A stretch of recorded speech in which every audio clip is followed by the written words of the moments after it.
சாதிக்க சம்பாதிக்க டைரக்ட் பிஸ்னஸா டீம் பிஸ்னஸா அப்படின்ற தலைப்பில் நம்ம பேச இருக்கின்றோம். இதற்காக தான் இந்த தலைப்பை நம்ம செலக்ட் பண்ணோம்.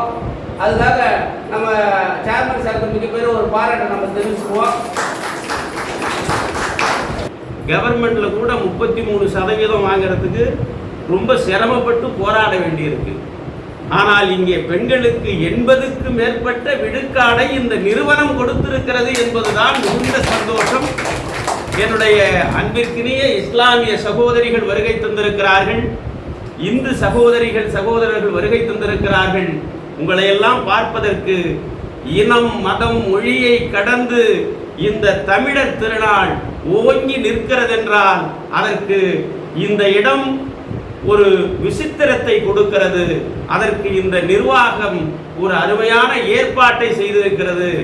இந்த புதுவை கிளையினுடைய மேலாளர் அவர்களுக்கு மறுபடியும் ஒரு முறை நெஞ்சார்ந்த நன்றியை சொல்லி, எப்பவுமே போட்டோ எடுக்கிறவங்களுக்கு நம்மளுடைய எதிர்காலம் தெரியும். எனக்கு கல்யாணம் நடக்கிறப்போ ஒரு போட்டோகிராஃபர் போட்டோ எடுத்தார். எல்லாரையும் போட்டோ எடுத்துட்டு சொன்னாரு, சார் கொஞ்சம் அப்படி நெருங்கினால அந்த அம்மாவோட நின்று கடைசியா ஒரு முறை சிரிச்சிக்கேன்னு. ஏன்னா போட்டோ எடுக்கிறவங்களுக்கு தான் தெரியும், அவனை நீ இதுக்கு பிறகு சிரிக்கவே மாட்டேன், இப்பவாவது நின்று சிரிச்சுக்கோ. மனைவி அமைவதெல்லாம் இறைவன் கொடுத்த வரம்னு சொல்லுவாங்க. உனக்கு கணவன் அமைந்ததும் இறைவன் கொடுத்த வரமா? மனைவியை கையோட கொண்டுகிட்டு வந்து நீ எப்படிதான் பேசுற அதையும் நான் ரசிக்கணும் பார்க்கணும்னு சொல்ற பெருமிதத்தோடு இருக்கிற ஒரு மனிதரை இவங்க வீட்டுக்காரர் மூலமா தான் பார்த்தேன். இது வரைக்கும் நான் 2000 பட்டிமன்றம் பேசியிருக்கிறேன், என் பொண்டாட்டி வந்ததே இல்லை. நான் கேட்பேன், ஒரு நாளைக்காவது வான்னு வந்தா நீ பேசுறது எனக்கு பிடிக்காது, உன்னை எதிர்த்து பேசுற மாதிரி இருந்தா நான் வரேன்னு சொல்லி. ஆனா எவ்வளவு அருமையான கணவர் உங்களுக்கு கிடைச்சிருக்காரு, மகிழ்ச்சி. ஐயா அவர்களுக்கு நமது புதுச்சேரி லைஃப் குரூப் சார்பாக கௌரவிக்கிறது.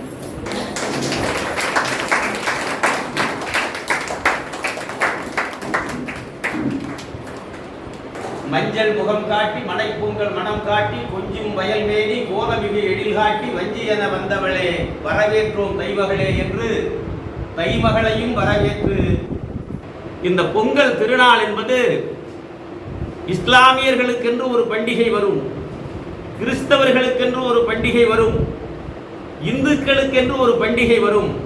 இவைகளுக்கெல்லாம் அப்பாற்பட்டு ஒரு பண்டிகை உலகத்திலே உள்ள தமிழர்களுக்கெல்லாம் சாதிகளை கடந்து மதங்களை கடந்து மொழியை கடந்து ஒரு பண்டிகை இருக்கிறதென்றால் அதுதான் பொங்கல் திருநாள் என்பதை நீங்கள் தெரிந்து கொள்ள வேண்டும். இது தமிழர்களுக்கு பெருமை கொடுக்கக்கூடிய மிகப்பெரிய பண்டிகை. அப்படிப்பட்ட திருநாளை இன்று புத்தாடை உடுத்தி புதுப்பானையிலே புத்தரிசி பொங்கலிட்டு இனிப்புகளை சேர்த்து எல்லோருக்கும் கொடுக்கிற இந்த நாளில் உங்களை எல்லாம் சந்திப்பதில் மற்றற்ற மகிழ்ச்சி அடைகிறேன். குதூகலத்தோடு வந்திருக்கின்ற உங்கள் எல்லோருக்கும் புத்தாண்டு பொங்கல் நல் வாழ்த்துக்களையும் சொல்லி இந்த லைஃப் குரூப் நிறுவனத்தின் சார்பாக பட்டிமன்றம் நடைபெற இருக்கிறது. இந்த பட்டிமன்றத்தினுடைய தலைப்பே ஒரு விசித்திரமான தலைப்பு. நாங்கள்லாம் பட்டிமன்றம் பேசுகிற போது மாமியாளா மருமகளா அல்லது ஆண்களா பெண்களா, பக்தி நெறியில் சிறந்தவர்கள் ஆண்களா பெண்களா, குடும்பத்தில் குதூகலம் மகிழ்ச்சி வருவதற்கு பெரிதும் காரணமாக இருப்பது பிள்ளைகளா பெற்றோர்களா, இப்படியெல்லாம் பட்டிமன்றங்கள் நடத்தி இருந்தாலும் கூட ஒரு நிறுவனத்தின் சார்பாக ஒரு நிர்வாகம் சிறந்து விளங்குவதற்கு தனி மனித முயற்சியா அல்லது கூட்டு முயற்சியா என்கிற தலைப்பிலே இந்த பட்டிமன்றம் கொடுக்கப்பட்டிருக்கிறது. இந்த தலைப்பை நான் கொடுக்கல. வழக்கமா பட்டிமன்றம் பேசுற நடுவர்கிட்ட தான் தலைப்பு கேட்பாங்க, இவ்வளவு தலைப்புன்னு சொல்லுவோம். இந்த நிர்வாகத்தினுடைய இயக்குனர் மரியாதைக்கும் போற்றுதலுக்கும் உரிய தீபக் ராஜ் அவர்கள் இந்த தலைப்பை கொடுத்திருக்கிறார். நான் இதுவரையில் எத்தனையோ மேடைகளில் பட்டிமன்றங்களில் பேசி இருந்தாலும் கூட எனக்கு வியப்பை கொடுத்த ஒரு தலைப்பு இந்த தலைப்பு என்பதிலே நான் பெருமிதம் கொள்கிறேன். இப்பொழுது இந்த பட்டிமன்றத்தை சிறப்போடு நடத்துவதற்கு 6 பேச்சாளர்கள் வருகை தந்திருக்கிறார்கள். இந்த 6 பேச்சாளர்களில் தனிநபர் முயற்சிதான் ஒரு நிர்வாகத்தை தூக்கி நிறுத்தும், அந்த தனிநபர் முயற்சிதான் ஒரு நிர்வாகத்தை செழிக்க செய்யும் என்கிற தலைப்பில் பேசுவதற்கு திருமதி விருதை ராசாத்தி அவர்கள் வருகை தந்திருக்கிறார்கள். ராஜகோபால், உங்க இந்த பக்கம் உட்காருங்க. தனிநபர் முயற்சிதான் ஒரு நிர்வாகத்தை உயர்த்தும் என்கிற தலைப்பில் இவர்கள் அணிக்கு மேலும் வலு சேர்க்க திருமதி என் விஜயலட்சுமி புதுச்சேரியிலிருந்து வருகை தந்திருக்கிறார்.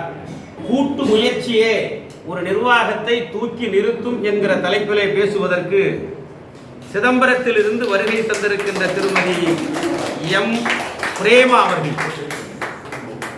இந்த அணியினுடைய தலைவர் அவங்க. இந்த அணிக்கு மீண்டும் வலு சேர்க்க திரு சங்கர் கணேஷ் அவர்கள் புதுச்சேரியிலே இருந்து வருகை தந்திருக்கிறார், இந்த மண்ணிற்கு சொந்தக்காரர். மேலும் இந்த அணிக்கு வலு சேர்க்க திருமதி விமலா அவர்கள், இவரும் புதுச்சேரியை சார்ந்தவர்.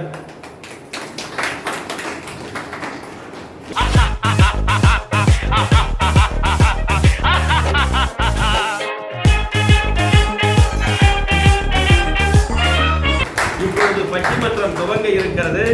பட்டிமன்றத்தினுடைய முதல் அணியாக ஒரு நிறுவனம் மிகவும் சிறப்போடு வளருவதற்கு வாழையடி வாழையாக அது வளர்ந்தால்தான் மற்றவர்களுக்கு பலன் கொடுக்க முடியும். அப்படி வளருவதற்கு கூட்டு முயற்சியா அல்லது தனிநபர் முயற்சியா? இப்போ கூட்டு முயற்சி தான் அப்படிங்கிறத பேசுவோம். அதுக்கு முன்னாடி நிர்வாகத்தின் சார்பாக வந்திருக்கிற பேச்சாளர்கள் கௌரவிக்கப்பட இருக்கிறார்கள். ராசாத்தி அம்மாள் அவர்கள் கௌரவிக்கப்படுகிறார். நிர்வாகத்தின் சார்பாக தொடர்ந்து இந்த அணியை சார்ந்த விஜயலட்சுமி அம்மா அவர்கள் கௌரவிக்கப்பட இருக்கிறார். அடுத்து கூட்டு முயற்சியே என்கிற தலைப்பில் பேச இருக்கின்ற திருமதி சிதம்பரம் பிரேமா அவர்கள் கௌரவிக்கப்பட இருக்கிறார். சங்கர் கணேஷ் அவர்கள் கௌரவிக்கப்பட இருக்கிறார்.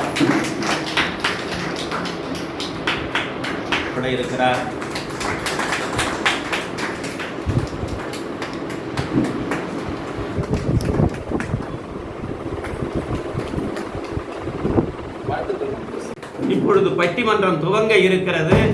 ஒவ்வொரு பேச்சாளர்களுக்கும் 15 நிமிடங்கள் மட்டும்தான். தனிநபர் முயற்சிதான் ஒரு நிர்வாகத்தை தூக்கி நிறுத்த முடியும் என்கிற தலைப்பிலே விருதாச்சலத்திலே இருந்து வருகை தந்திருக்கின்ற திருமதி வி ராஜாத்தி அம்மா அவர்கள் இப்பொழுது தன்னுடைய உரையை தொடங்குகிறார். பயப்படாமல் பேசுங்க. நம்ம தமிழ்நாட்டில் கொண்டாடும் பொங்கல் திருநாள் வாழ்த்துக்கள் ஐயா அவர்கள் எனக்கு என்னை பற்றி நான் சொல்லிக்கிட்டு வரணும். விருதாசலத்தில் வந்து விருத்தகரீஸ்வரர் என்ற ஆலயம் அமைந்துள்ளது.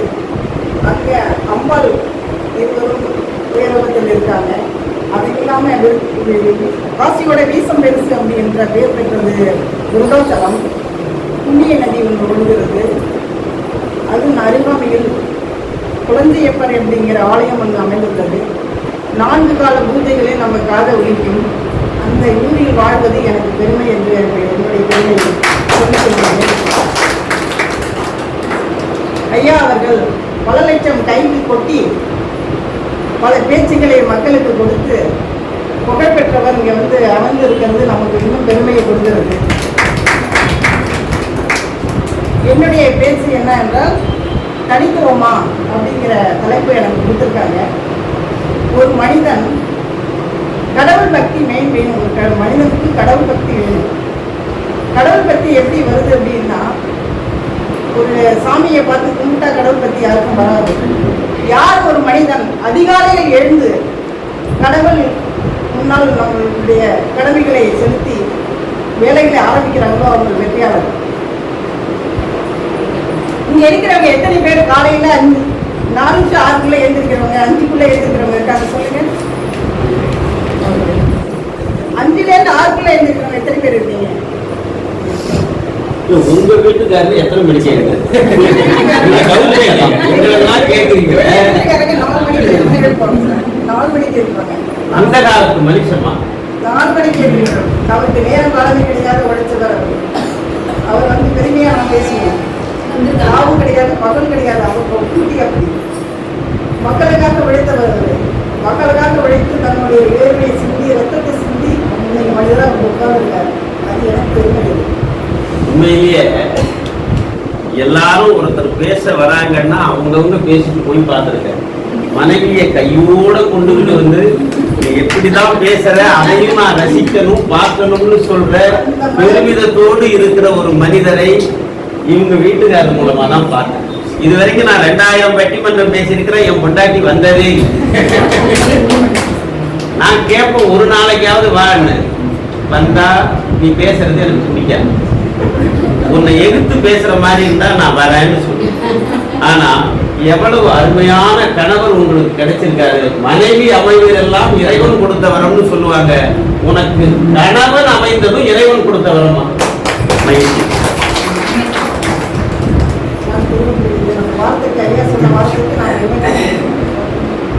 அதாவது ஒரு மனிதன் எதற்காக அதிகாலையில் எழுந்திருக்கிறேன்னு கேட்கிறேன் அப்படின்னா, பிரபஞ்சம் வந்து 4 to 6 தான் நமக்கு கேட்கக்கூடியது. கொடுக்குற நேரம் வந்து 4 to 6 தான். அதனாலதான் உங்களை கேட்டா தப்பா நினைக்காதீங்க. எதற்காக இந்த மாதிரி கேட்டா அப்படி கேள்வி, அந்த பிரபஞ்சத்தை விட நம்ம வந்து ஒப்படைச்சோம் அப்படின்னா நல்லவர்களாகவும் மாறப்போறோம், அதே இல்லாமல் செல்வந்தராக மாறப்போறோம். 4 பேருக்கு வழிகாட்டக்கூடிய சக்தி நமக்கு கொடுக்கக்கூடிய நேரம் அதுதான். இப்போய காலகட்டம் என்ன எப்படி இருக்கு அப்படின்னா, தான் வாழ்ந்தா போதும், எதிரிக்கு நம்ம என்ன சொல்லிக் கொடுக்கறது அப்படிங்கிறத போயிட்டு இருக்கு. அதனால சொல்றேன், இறை நம்பிக்கை ஒவ்வொருவருக்கும் இறை நம்பிக்கை வேணும். அது இல்லாமல் மக்களுக்கு வந்து ஒரு சேவை செய்யக்கூடிய மனப்பான்மையை வளர்த்துக்கங்க அப்படிங்கிறது நம்மளுடைய லைஃப் குரூப் தலைவர் சேர்மன் ஐயா வந்து தன்னுடைய மனைவி குழந்தைக்காக வந்து சம்பாதிக்கணும், இவங்களோட மக்களை நம்ம தேர்ந்தெடுக்கணும் அவர் எடுக்கிறார். நாமளும் வாழணும், நம்மளை சார்ந்த மக்களை வந்து பல லட்சம் மக்களை வாழ வைக்கணுங்கிற எண்ணத்துல தான் அந்த ஆரம்பிச்சிருக்காரு. அது போல நமக்கு அந்த கணக்கு நமக்கும் ஒரு தனித்துவ மனிதர் வந்து பகலா எத்தனை நாள் தூக்கத்தை இழந்திருப்பார். இதனுடைய ஸ்டெப் போடுறது, இதனுடைய ஆபீஸை நம்ம கொண்டாடணும், இந்த மக்களை நம்ம உருவாக்கணும் அப்படிங்கிறதுக்காக எத்தனை இரவு வந்து கண் பிடித்திருப்பார், எத்தனை பேரால் எழுதியிருப்பார், எத்தனை எழுத்துக்களை வந்து பொன்வடிவில் படிச்சிருப்பார் என்று அவருக்கு தான் தெரியும். ஒரு தனி மனிதனால் வந்து கூட்டத்தை உருவாக்க முடியும், ஆனால் ஒரு கூட்டத்தால் ஒரு தனி மனிதனை உருவாக்க முடியாது. ஒரு விதை தான் ஒரு தோப்பை உண்டாக்குவது, ஒரு தோப்பு வந்து ஒரு விதையை உண்டாக்குவது, பல விதைகளை உண்டாக்குவது. அதே போலதான் நம்மளுடைய லைஃப் சேர்மன் அந்த எண்ணத்துல தான் நம்ம இன்னைக்கு அவரெல்லாம் தேர்ந்தெடுத்ததால்தான் நம்ம வந்து கூடிய இந்த இடத்துல உட்காந்துருக்கோம். சேர்மன் ஐயாவுக்காக ஒரு பெரிய பாராட்டு.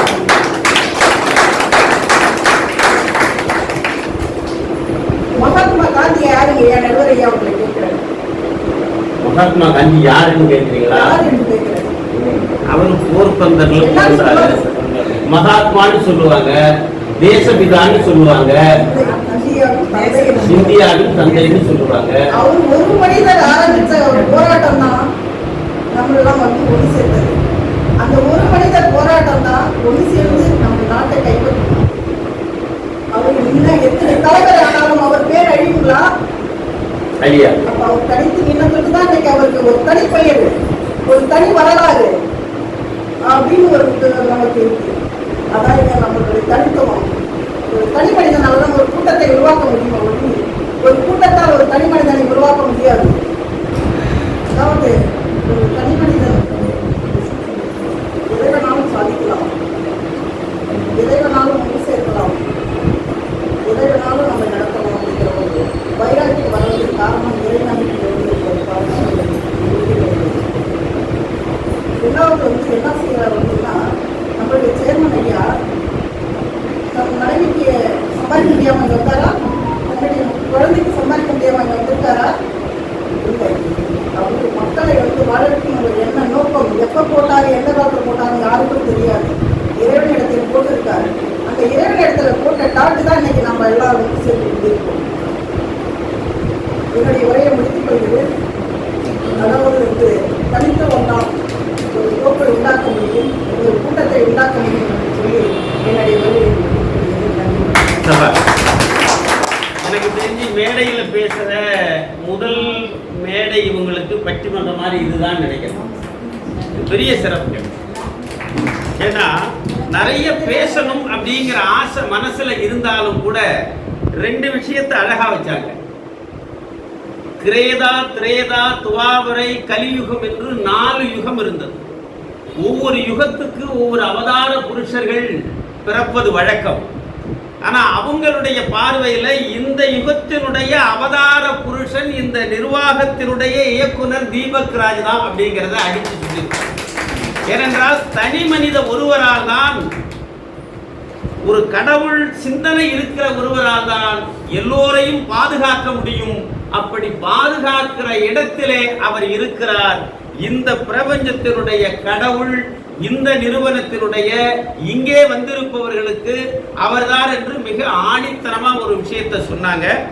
அது மட்டும் இல்ல, ஒரு விதை தான் விருட்சமாகும்னு சொல்லியிருக்காங்க. நெல்லு ஒரே விதை தான், எல்லாம் ஒரு விதை தான். ஆனா அந்த ஒரு விதை ஒற்றை நாற்றாகும். ஆனா அந்த ஒற்றை நாற்று என்ன செய்யும்னா 46 கிளைகளை விடும். அந்த 46 கிளைகள் இருக்கிறது அல்லவா, எல்லாத்துலயும் நெல் வரும், அல்ல நாம விதைக்கக்கூடிய அந்த தானியங்கள் வரும். ஒவ்வொன்றிலே 1000 மணிகள் இருக்கும். ஆக விதை ஒன்று, ஆனால் விருட்சம் பலவாக இருக்கிறது. அப்படி ஒரு மனிதனுடைய சிந்தனை தான் இப்படி எல்லோரையும் உருவாக்க முடியும். அப்பொழுது தனி மனிதனால் தான் இப்படிப்பட்ட செயல்களை, செயற்கரிய செயல்களை செய்ய முடியும்னு ரொம்ப ஆணித்தனமா சொல்லியிருக்காங்க. இதுக்கு இந்த அணியிலிருந்து பதில் சொல்லணும். பதில் சொல்றதுக்கு சிதம்பரம்னாலே ஆம்பளை ஆட்சின்னு அர்த்தம். ஏன்னா நடராஜ பெருமான் இருக்கிற இடம். இந்த அணியினுடைய தலைவரா இவங்க ஆட்சி செய்ய வந்திருக்கிறாங்க ஒரு பெண். இப்ப அவங்களுக்கு நீங்க பதில் சொல்லணும். அதெல்லாம் இல்லை, கூட்டு முயற்சி தான் ஒரு வெற்றியை கொடுக்கும். ஒரு நிர்வாகமாக இருந்தாலும் நாடாக இருந்தாலும் கூட்டு முயற்சி தான் வெற்றியை தரும் அப்படின்னு பேச வந்திருக்காங்க. நீங்க பேசுற எல்லாத்தையும் இந்த மன்றம் குறித்து வைத்திருக்கிறது. கடைசியில தீர்ப்பின் போது சொல்லப்படும். கூட்டு முயற்சி தான் அப்படிங்கிற தலைப்புல பேசணும். இந்த பக்கம் வந்து பேசுனீங்கன்னா கேமராவில் நீங்க முழுவீங்க. அவர்களுக்கு வணக்கம். நமது லைஃப் குரூப் சேர்மன் சார் திரு தீபக் சார் அவர்களுக்கு வணக்கத்தை தெரிவித்துக் கொள்கிறேன். பாண்டிச்சேரி பிரான்ச் மேனேஜர், எனக்கு பேசவே தெரியாது, இந்த அளவுக்கு வந்து நிற்க வச்சு பட்டிமன்றத்தில் வணக்கம் அவருக்கு ரொம்ப நன்றி சார். அப்புறம் லைஃப் குரூப் சேர்மன் தீபக் சாரால இவ்வளோ பேர் வந்து உட்காந்துட்டு இருக்கீங்க. உங்கள் அனைவருக்கும் என் வணக்கம். மேடம் சொன்னாங்க டைரக்டாக இருந்தால் தான் வந்து ஜெயிக்கலாம் அப்படின்றாங்க. தனி மனிதனால் ஒன்றும் பண்ண முடியாது, தனி மரம் ரூபாக இருக்குது. அதேமாரி வந்து இப்போ இங்கே டீமில் எடுத்துக்கிட்டிங்கன்னா டைரக்ட் பிஸ்னஸா இல்லை வந்து டீம் பிஸ்னஸான்னு கேட்டுருக்காங்க.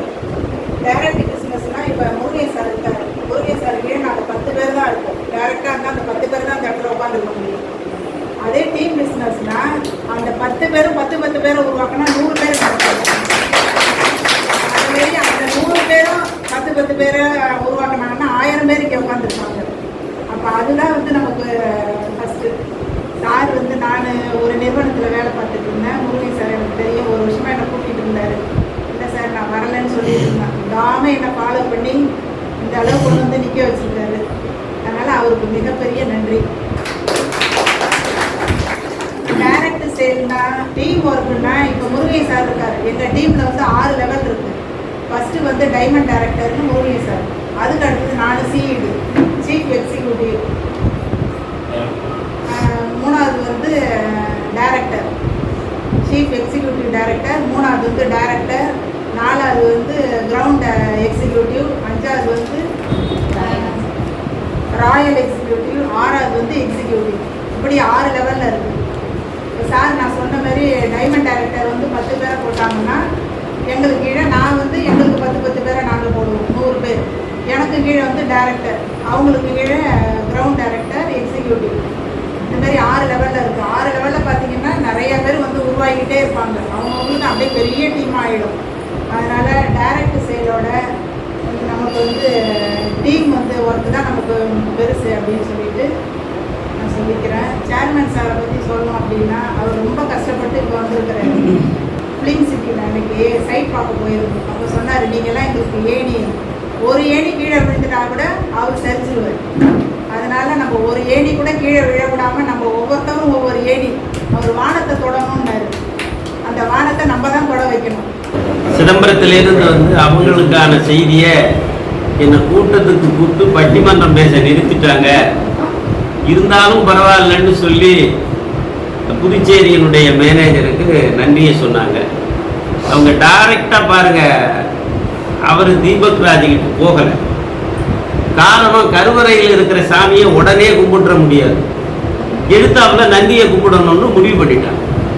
அப்ப இவரை சரியா நாம ஆளுமைப்படுத்திக்கிட்டா அந்த இடத்தை இலக்குவா அடையலாம் அப்படிங்கிறது. ஏன்னா சிதம்பரத்தில் இருக்கிறதுனால அவங்களுக்கு தெரியுது யாரை முதல்ல கும்பிடணும். சிதம்பரம் கவரிங்கு தான் ஃபேமஸ்ன்னு நினைச்சேன். இவங்க நிறைய செய்திகள் சொன்னாங்க. இன்னைக்கு காசு இல்லைன்னா வீட்டில் எவ்வளவு பணம் வச்சிருந்தாலும் மனைவி மதிக்கிறது இல்லை. குடும்பம்னு இருந்துட்டா வெளியில தெரியாது யாரையும். வாழ்க்கையிலும் வாழ்வதிலும் பொருள் வேண்டும், வாழ்வதற்கும் பொருள் வேண்டும். பொருள் இல்லைன்னா எதுவும் நடக்காது. இல்லானை இல்லானும் மதியாள். காசு இல்லைன்னா யாரும் மதிக்க மாட்டாங்க. விவேக சிந்தாமணியில ஒரு செய்தி வரும், தான்குணா வறுமை கொண்டால் சபைதனில் நடக்க நானும் விருந்தினரை காண அஞ்சும் வேங்கை கொள்ளும் வீரம் குன்றும் பூங்கொடி நகைக்கலாவால் புல்லரும் குத்தியுரைப்பார். காசு மட்டும் இல்லைன்னு வச்சுக்க, திருட மாதிரி முழிக்கணும். ஆனா அந்த காசு நம்ம பக்கத்துல இருந்தா எவ்வளவு பெரிய விஷயத்தையும் ரொம்ப எளிதா நம்மளால கடந்துட முடியும்.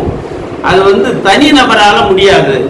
அவங்கெல்லாம் கடவுள்கிட்ட வரம் கேட்கிற மாதிரி, இதை கொடு, கடவுளே உன்னை நம்பிதான் இருக்கன்னு சொல்லுவாங்க. கடவுள் கொடுக்க மாட்டாரு, முயற்சி எடுக்கணும் அப்படின்னு அருமையா அவங்களுடைய வாதத்தை வச்சிருக்கிறாங்க.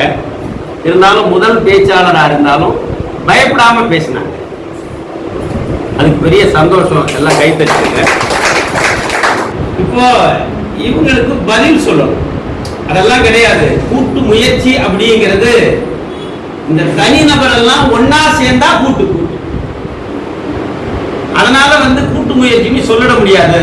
இந்த தனிநபர் உருவாக்கினால்தான் ஒரு நிர்வாகம் சிறந்து விளங்க முடியும் அப்படின்னு இவங்களுக்கு பதில் சொல்றதுக்காக தனிநபர் ஒருவரால் தான் இவைகளை எல்லாம் செய்ய முடியும் அப்படின்னு அன்பு சகோதரர் ராஜகோபாலன் அவர்கள் அவங்களுக்கு பதில் சொல்ல வர்றாரு. தைரியமா, பயம் இல்லாம. இந்த அம்மா ஒண்ணு சொன்னாங்க, எழுத்தாப்புல இருக்கிறவங்கள பேசினாங்க, அந்த அம்மா பேசினவங்கள பேசினாங்க.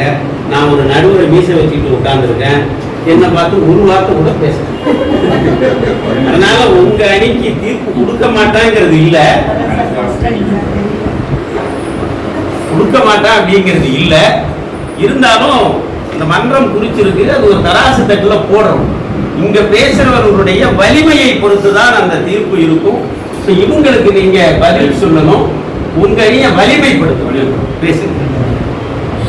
அமர்ந்திருக்கும் அனைவருக்கும் என்னுடைய முதற்கண் வணக்கத்தை தெரிவித்துக் கொள்கிறேன். ஐயா நடுவர் ஐயா அவர்களுக்கு என்னுடைய முதற்கண் வணக்கம். இந்த கூட்டத்துக்கு அந்த பட்டிமன்றத்தை ஏற்பாடு செய்த நம்முடைய சேர்மேன் தீபக் ராஜ் அவர்களுக்கு முதல்ல நான் நன்றியை தெரிவித்துக் கொள்கிறேன். அடுத்தபடியாக எனக்கு பேச வாய்ப்பளித்த இந்த கிளை மேலாளர் திரு முருகன் அவர்களுக்கு என்னுடைய நன்றியை தெரிவித்துக் கொள்கிறேன். நான் வந்து அதிகமாக மீட்டிங்லாம் பேசிக்கிறேன், பட்டிமன்றத்தில் கலந்து இதுதான் முதல் தடவை. அதனால் வந்து எனக்கு அவ்வளோ பேசப்படாது, பாயிண்ட்ஸ் எடுத்து சொல்ல தெரியாது. அதனால் என்னுடைய கருத்தை நானும் சொல்லியிருக்கேன். அதாவது எனக்கு கொடுத்த தலைப்பு டைரக்ட் சேல்ஸ் என்று சொல்லியிருக்கேன். அதாவது தனிநபராக சாதிக்க முடியுமா என்றது என்னுடைய தலைப்பு. அதாவது ஆன்மீக பூமி பெரிய பெரிய மகான்லாம் வந்து இவங்க வந்து தங்கி வந்து தனித்து நின்று அரவிந்தர் வந்து வாழ்ந்த பூமி. அரவிந்தர் வந்து தனியாக வந்து ஒரு 4-5 சீடரோட வந்தார். வந்து ஒரு ஆசிரமத்தை உருவாக்கி அங்கே வந்து இப்போ பெரிய ஆன்மீக பூமியாகவே ஆகிட்டு வெளிநாட்டிலேருந்து மக்கள்லாம் வந்து பார்க்கக்கூடிய ஒரு ஸ்தலமாக டூரிஸ்ட் பிளேஸாக வந்து மாறிடுச்சு. அடுத்தது சொல்லணும்னா நம்ம பாரதியார் வந்து என்ன பண்ணாருங்க, தனி மனிதனாக வந்தார். இந்த வெள்ளக்காரன் வந்து அதை குடிக்கிறதுக்கு வந்தான். அப்போ என்ன செஞ்சார், இங்கே வந்து தஞ்சை அடைஞ்சி நம்மளோட கீழ்த்தொப்பில் போய் அவருக்கு வந்து பாட்டு கட்டி நல்லா கோயில் அடைஞ்சி அவரும் ஒரு குரூப்பு சேர்த்து விடுதலை போராட்டத்துக்காக அவர் வாழ்ந்தார். தனி மனிதனாக இருந்தாலும் சாதிக்க முடியும் என்பதை நிரூபித்த அரவிந்தருக்கும் அந்த பாரதியாருக்கு என்னுடைய கருத்து. தனி மனிதனா வந்து சாதிக்க முடியுமா? முடியும். தனி மனிதனா முதல்ல நம்ம உள்ள வந்தால்தான் நம்ம கூட்டு முயற்சியை எடுக்க முடியும். ஃபர்ஸ்ட் நம்ம சாதிக்க கற்றுக்கணும். எப்படி கற்றுக்கணும்? நம்ம வந்து பல பேரை வந்து நம்ம வந்து சந்திக்கணும். அவங்ககிட்ட நம்முடைய இந்த கம்பெனியுடைய வளர்ச்சி எப்படி, என்னென்ன வந்து ஷெட்யூல் வச்சுக்கிறாங்க, எப்படி அப்படி திட்டம்லாம் வச்சு வகுத்துக்கிறாங்க, அதெல்லாம் வந்து எடுத்து சொல்லி அவங்களுக்கு புரிய வச்சு அவங்கள வந்து இந்த திட்டத்தில் இணைக்கணும். அப்போ வந்து அவங்க வந்து திட்டத்தில் இணைஞ்சி அவங்க வந்து எல்லாம் பணம் கட்டி சேர்ந்து ஃப்ளாட் வாங்க வந்து இஎம்ஐயில் கொடுக்குறோம். அது வந்து சேர்ந்து வந்து செய்யலாம். அவங்களுக்கு வந்து வருமானமும் ஏற்படுத்தி கொடுக்குறோம். இப்போ பாமர மக்கள் இப்போ எடுத்துக்கிட்டிங்கன்னா குடும்பம் நடத்துறதே ரொம்ப கஷ்டமாக இருக்குது. தனியாக ஒரு ஆள் சம்பாதிச்சு இந்த காலத்தில் வாழவே முடியாது. அதே நானே சொல்லிக்கிறேன், நானே எடுத்துக்கிட்டேன். நான் ஒரு 35 வருஷமாக ஒரு தனியார் நிறுவனத்தில் வேலை செஞ்சு ரிட்டையர்ட் ஆகிட்டேன். இப்போ வந்து என்ன கொடுத்தாங்க, அவங்க வீட்டுக்கு பென்ஷன் 1600 ரூபா கொடுக்குறாங்க. இதே கவர்மெண்ட்டில் இருந்ததுன்னா ஒரு நிரந்தரமாக ஒரு வருமானம் வந்துருக்கும். அதுக்கும் வழி இல்லை. அதனால் இந்த நிறுவனத்தில் சேர்ந்து நான் வந்து ஒரு வருமானத்தை ஏற்படுத்தி கொடுப்பது தான் இந்த நிறுவனத்திலே நான் இணைஞ்சிருக்கேன். இதே போல் என்னுடைய நண்பர்கள் மற்றும் உறவினர்கள் எல்லாரையும் சேர்த்து இதில் வந்து பயனடைஞ்சு நான் வந்து சாதிக்கணும்னு நினைக்கிறேன். என்னுடைய நடிகை அருமை நண்பர் அவருக்கே உரிய பாணியில ரொம்ப அழகான செய்திகள் எல்லாம் மேற்கோள் சொன்னாரு. இது ஒரு சாதாரணமான மண் அல்ல. பாரதியார் இந்த இடத்திலே இருந்து வெள்ளைக்காரர்கள் அவருக்கு துன்பங்கள் கொடுக்கிற பொழுது புதுச்சேரிக்கு வந்துட்டார். வந்த பிறகுதான் அவருடைய பதிவுகள் அதிகமாக சொல்லப்பட்டது. பெரிய சுதந்திர போராட்ட வீரர் அரவிந்தர் கண் மருத்துவமனை அவர் ஒரு சித்தரா தான் தெரியும். விடுதலை போராட்ட வீரத்திலே அவரை விட சிறந்த மனிதர் கிடையாது என்பதுதான் உண்மை. அதற்கு பிறகு அவருக்கு ஞானம் பிறந்தது. அவர் மிக சிறந்த விடுதலை போராட்ட வீரர். பாரதியெல்லாம் அருமையா ஞாபகப்படுத்தினார். இங்கதான் பாட்டு எழுதினார். வெள்ளை நிறத்தொரு பூனை எங்கள் வீட்டில் வளருது கண்டீர், பிள்ளைகள் பெற்றதாம் பூனை பேரு பொருநிறமன்றோ, சாம்பல் நிறம் ஒரு குட்டி, கரும் சாந்தின் நிறம் ஒரு குட்டி, பாம்பின் நிறம் ஒரு குட்டி, பசும் பாலின் நிறம் ஒரு குட்டி, எந்த நிறம் என்றாலும் எல்லாம் ஒரே தரம் என்றோ என்கிற பாடலை இங்கேதான் இருக்கான். பாரதிதாசன் இங்கேதான். உலகத்துல எவ்வளவோ கவிஞர்கள் காதலியை வர்ணித்திருக்கிறார், இளமையா இருக்கும் போது வர்ணித்திருக்கிறார். ஆனால் முதுமையான பிறகு ஒரு மனைவியை வர்ணித்தவர் இந்த மண்ணிலே பிறந்த பாரதிதாசன். அவர் பிறந்தது எங்க ஊர்? புவனகிரி தான் அவங்க அம்மா பிறந்தது. பாரதிதாசனுடைய அம்மா கனக சுப்புரத்தனம் அப்படிங்கிற பெயரை பாரதியின் மீது இருந்த ஈடுபாட்டால் பாரதிதாசன் மாட்டி. அவர்தான் சொன்னார், கலர் நிலமல்ல அவள் உடம்பு காய்ந்த புற்கட்டை சரிராடு நடையால் அல்லார் தடிக்கு விழும் மூதாக்கி வஞ்சடைந்த பார்வை குழிவிழுந்த கண்கள் பொக்கைவாய் கிழவி எது எனக்கு இன்பம் நல்கும் அவள் இருக்கிறாள் என்பதொன்றே இன்பம் தரும் அப்படின்னு சொல்றார். நான் பார்க்கிறப்போ உடம்பு ரொம்ப அழகா இருந்தது, கலர் நிலமாரி இருந்தது. இன்னைக்கு அப்படி இல்லை, காய்ந்த புற்கட்டு, புல்லு காஞ்சி போச்சுன்னா வர வரணும் அந்த மாதிரி போயிட்டு உடம்பு. சதிராடும் நடையால் அல்லால். அன்னைக்கு நான் பொண்ணு பார்க்க போனேன், நடை ஒரு மாதிரியா இருந்தது, என்ன சுண்டி இழுத்துது. இன்னைக்கு தடிக்கு விழும் மூதாட்டி. அன்னைக்கு கண்ணாலேயே என்கிட்ட பேசினா, இன்னைக்கு பஞ்சடைந்த பார்வை, கண்ணு தெரியல. அன்னைக்கு சிரிச்சா ஒரு அழகு இருக்கும், இன்னைக்கு பொக்கை வாய் கிழவி. எல்லாம் போனது இருக்கட்டும், எது எனக்கு இன்பம் தரும் அவள் இருக்கிறாள் என்பதொன்றே இன்பம் தரும். மனைவியை இதை விட யாராவது வர்ணிக்க முடியுமா? முடியவே முடியாது. அவர் ஒருத்தர் தான் வர்ணிச்சார். எனக்கு கல்யாணம் ஆகுறப்போ மணவரைக்கு பக்கத்துல ஒரு ஆள் அழுதுகிட்டே இருந்தார். திரும்பி பார்த்தா என் மாமனார். சரி, ஒருவேளை பொண்ணை இன்னொருத்தட்ட பிடிச்சி கொடுக்குறப்போ அப்போ அழுவுறதுக்கு ஒரு வழக்கமா இருக்கும். அப்படி அழுகுறாருன்னு நீ கவலைப்படாதீங்க மாமா, நான் உங்க பொண்ணை நல்லா பார்த்துக்கிறேன்னு சொன்னேன். அதுக்கு அந்த ஆள் சொன்னாரு, நான் அதுக்காக அழையா, 5-6 பேர் அண்ணன் தம்பியோட பிறந்தப்போ எங்க கண்ணுலெல்லாம் விரல விட்டாட்டினா நீ மாட்டிக்கிட்டேன்னு சொல்லி உனக்காக அழகு.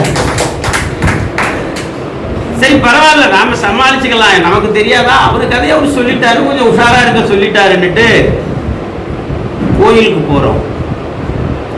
கோயிலுக்கு போன உடனே நான் கேட்டேன், உங்க அப்பா அப்படி சொன்னாரு, நீ அவ்வளவு மோசமான பொண்ணாங்க. முதல்ல அதுதான் பேசுறேன். அந்த அம்மா சொல்லிச்சு, அதெல்லாம் ஒண்ணும் கிடையாதுங்க, நான் உங்க குடும்பத்தை என் குடும்பம் மாதிரி பார்த்துக்கிறேன்னு சொல்லிச்சு. அப்ப எனக்கு புரியல, புது கல்யாணம் பண்ணவனுக்கு ஒன்றும் புரியாது. அதுக்கப்புறம் ஆடி மாசம் வரிசை வைக்கணும். எங்க மாமனார் வந்தார். அந்த ஆள் 6 மாசம் தங்கிட்டான். எங்க அப்பா வெளியில போயிட்டார். அதுக்கு பிறகு தீபாவளி வந்தது. எங்க மாமியார் வந்தது. புருஷனை அழைச்சிட்டு போக வந்திருக்குன்னு பார்த்தேன். அது 6 மாசம் தங்கிச்சு. எங்க அம்மா வெளியில போயிட்டாங்க. அதுக்கப்புறம் பொங்கல் வந்தது. என் மச்சனை வந்தான். ஆயப்பா அடுத்த வீட்டுல வாங்கி திங்கிறது தப்பா இருக்குமோன்னு கூட்டிகிட்டு போகணுக்கான்னு முடிவு பண்ணேன். அவன் 6 மாசம் டென்ட் போட்டான். என் அண்ணன் தம்பிலாம் வெளியில போட்டான். இப்ப எனக்கு என்ன சந்தேகம்னா, நான் என் வீட்டுல இருக்கேனா என் மாமியா வீட்டுல இருக்கனாலே தெரியல. அப்புறம்தான் எனக்கு ஞானம் வந்தது. உன் குடும்பத்தை என் குடும்பம் மாதிரி பாத்துக்கிறேன்னு சொல்லியே அதுக்கு இதுதான் அர்த்தமா? அது மாதிரி அந்த வருமானம் என்பது இருக்கிறது குடும்பத்துக்கு ரொம்ப அழகு. அதனால ரொம்ப அருமையா அவருடைய வாதத்தை இங்க வச்சிருக்காரு. இப்போ இவருக்கு பதில் சொல்றதுக்கு, கூட்டு முயற்சி தான் ஒரு நிர்வாகத்தை உயர்த்த முடியும், கூட்டு முயற்சியில தான் பணம் சம்பாதிக்க முடியும். அப்படி பணம் சம்பாதிச்சாதான் மரியாதை இருக்கும், மரியாதை இருந்தாதான் பிள்ளைகள் மதிக்கும், பெண்டாட்டி மதிக்கும், இவங்க எல்லாம் மதிச்சாதான் நம்மளை சமுதாயம் மதிக்கும், சமுதாயம் மதிச்சா நாம உயர்ந்துடலாம். அதுக்கு இந்த நிர்வாகத்திற்கு கூட்டு முயற்சியா உழைக்கிறது தான் பெரிய விஷயம் அப்படின்னு பேசுறதுக்காக திரு சங்கர் கணேஷ் அவர்கள், அவரும் புதுச்சேரி மண்ணை சார்ந்தவர் தான். முதற்க என்னுடைய வணக்கத்தை. இது இடையில வராதுல்ல? போட்டீங்க, அது வந்தாலும் எடுக்க மாட்டேங்க. இல்லை, ஏன்னா போனும் பொண்டாட்டியும் ஒரே மாதிரி சரியான நேரத்தில் சிக்னல் கொடுக்காது, இது சரியான நேரத்தில் சிக்னல் கிடைக்காது. அதுக்கும் எவ்வளவு கொண்டு வந்து கொடுத்தாலும் விடிச்சு ஒண்ணு இல்லைன்னு சொல்லும். இதுல எவ்வளவு பணம் போட்டாலும் விடிச்சு பேலன்ஸ் இல்லைன்னு சொல்லுவாங்க. என்ன, அது தொடர் வேலைக்கு வெளியில இருக்கும், இது உள்ள. சரி, முதலாவதாக நமது நிறுவன தலைவராகிய நமது சேர்மன் சார் ஐயா அவர்களுக்கு, திரு தீபக் ராஜ் அவர் ஐயா அவர்களுக்கு முதற்கண் வணக்கத்தை தெரிவித்துக் கொள்கிறேன். அடுத்தபடியாக நம்ம எல்லாம் வழிகாட்டியாக இங்கே வழிநடத்திக் கொண்டிருக்கக்கூடிய மதிப்பிற்குரிய கிளை மேலாளர் திரு முருகையன் ஐயா அவர்களுக்கு எங்கள் முதற்கண் வணக்கத்தை தெரிவித்துக் கொள்கிறேன். இங்கே நடுவராக இருந்து நமக்கு எல்லாருக்கும் நிறைய கருத்துக்களை இப்போது இந்த நிமிடம் வரை வழங்கிக் கொண்டிருக்கிற திரு ஐயா மோகன்தாஸ் ஐயா அவர்களுக்கு உங்களுடைய பலத்த கருத்தத்தின் மூலம் அவருக்கு மற்றும் இந்த கூட்டத்திற்கு எங்களுடைய அழைப்பை ஏற்று இங்கே வருகை கொடுத்திருக்க உங்கள் அனைவருக்கும் என்னுடைய வணக்கத்தை தெரிவித்துக் கொள்கிறேன். இங்க பார்த்தீங்கன்னா எனக்கு கொடுத்திருக்கிற தலைப்பானது லைஃப் குரூப் நிறுவனத்தில் சாதிக்க சம்பாதிக்க வைப்பது டைரக்ட் பிசினஸா டீம் பிசினஸா? டீம் பிசினஸை பற்றி ஒரு சகோதரிகள் எல்லாமே சொல்லி பேசி முடிச்சிருக்காங்க. இப்போ நான் என்ன பேசுறதுன்றது யோசிச்சுட்டு இருக்கிறேன். இருந்தாலும் நான் இங்கே உரையாற்றணும்னு என்னை என்ன பண்ணிட்டாரு, முருகன் சார் கலையற்றி அனுப்பிட்டாரு. அதனால பேசிதான் ஆகணும், வேற வழி இல்லை. ஆகவே பார்த்தீங்கன்னா டீம் பிசினஸ் அப்படின்ற ஒரு விஷயத்துக்குள்ள வந்துடுறேன். டீம் பிசினஸ் அப்படின்னாலே டீம்னாலே ஃபர்ஸ்ட் என்ன அது தெரிஞ்சுக்கணும் இல்லையா? டீம் என்றால் என்ன? தமிழ்ல பாத்தீங்கன்னா அதுக்கு பேர் பாத்தீங்கன்னா குழு. குழு, குழு என்று சொல்வார்கள். டீம் என்றால் குழு அல்லது அணி அப்படி என்று சொல்வார்கள். அதே இன்னொரு வார்த்தை இங்கிலீஷ்லயும் மேன் பவர் அப்படின்னு சொல்லுவாங்க. மேன் பவர் என்றால் மனித சக்தி அப்படின்ற ஒரு வார்த்தையும் அடங்கி இருக்கிறது. ஸோ அப்போ வந்து பார்த்தீங்கன்னா குழுவாக ஒரு பிஸ்னஸ், டீம் பிஸ்னஸ், குழுவாக இணைந்து ஒரு வியாபாரத்தை செய்கின்றது தான் இந்த டீம் பிஸ்னஸ் என்பது. சரிதாங்களையா?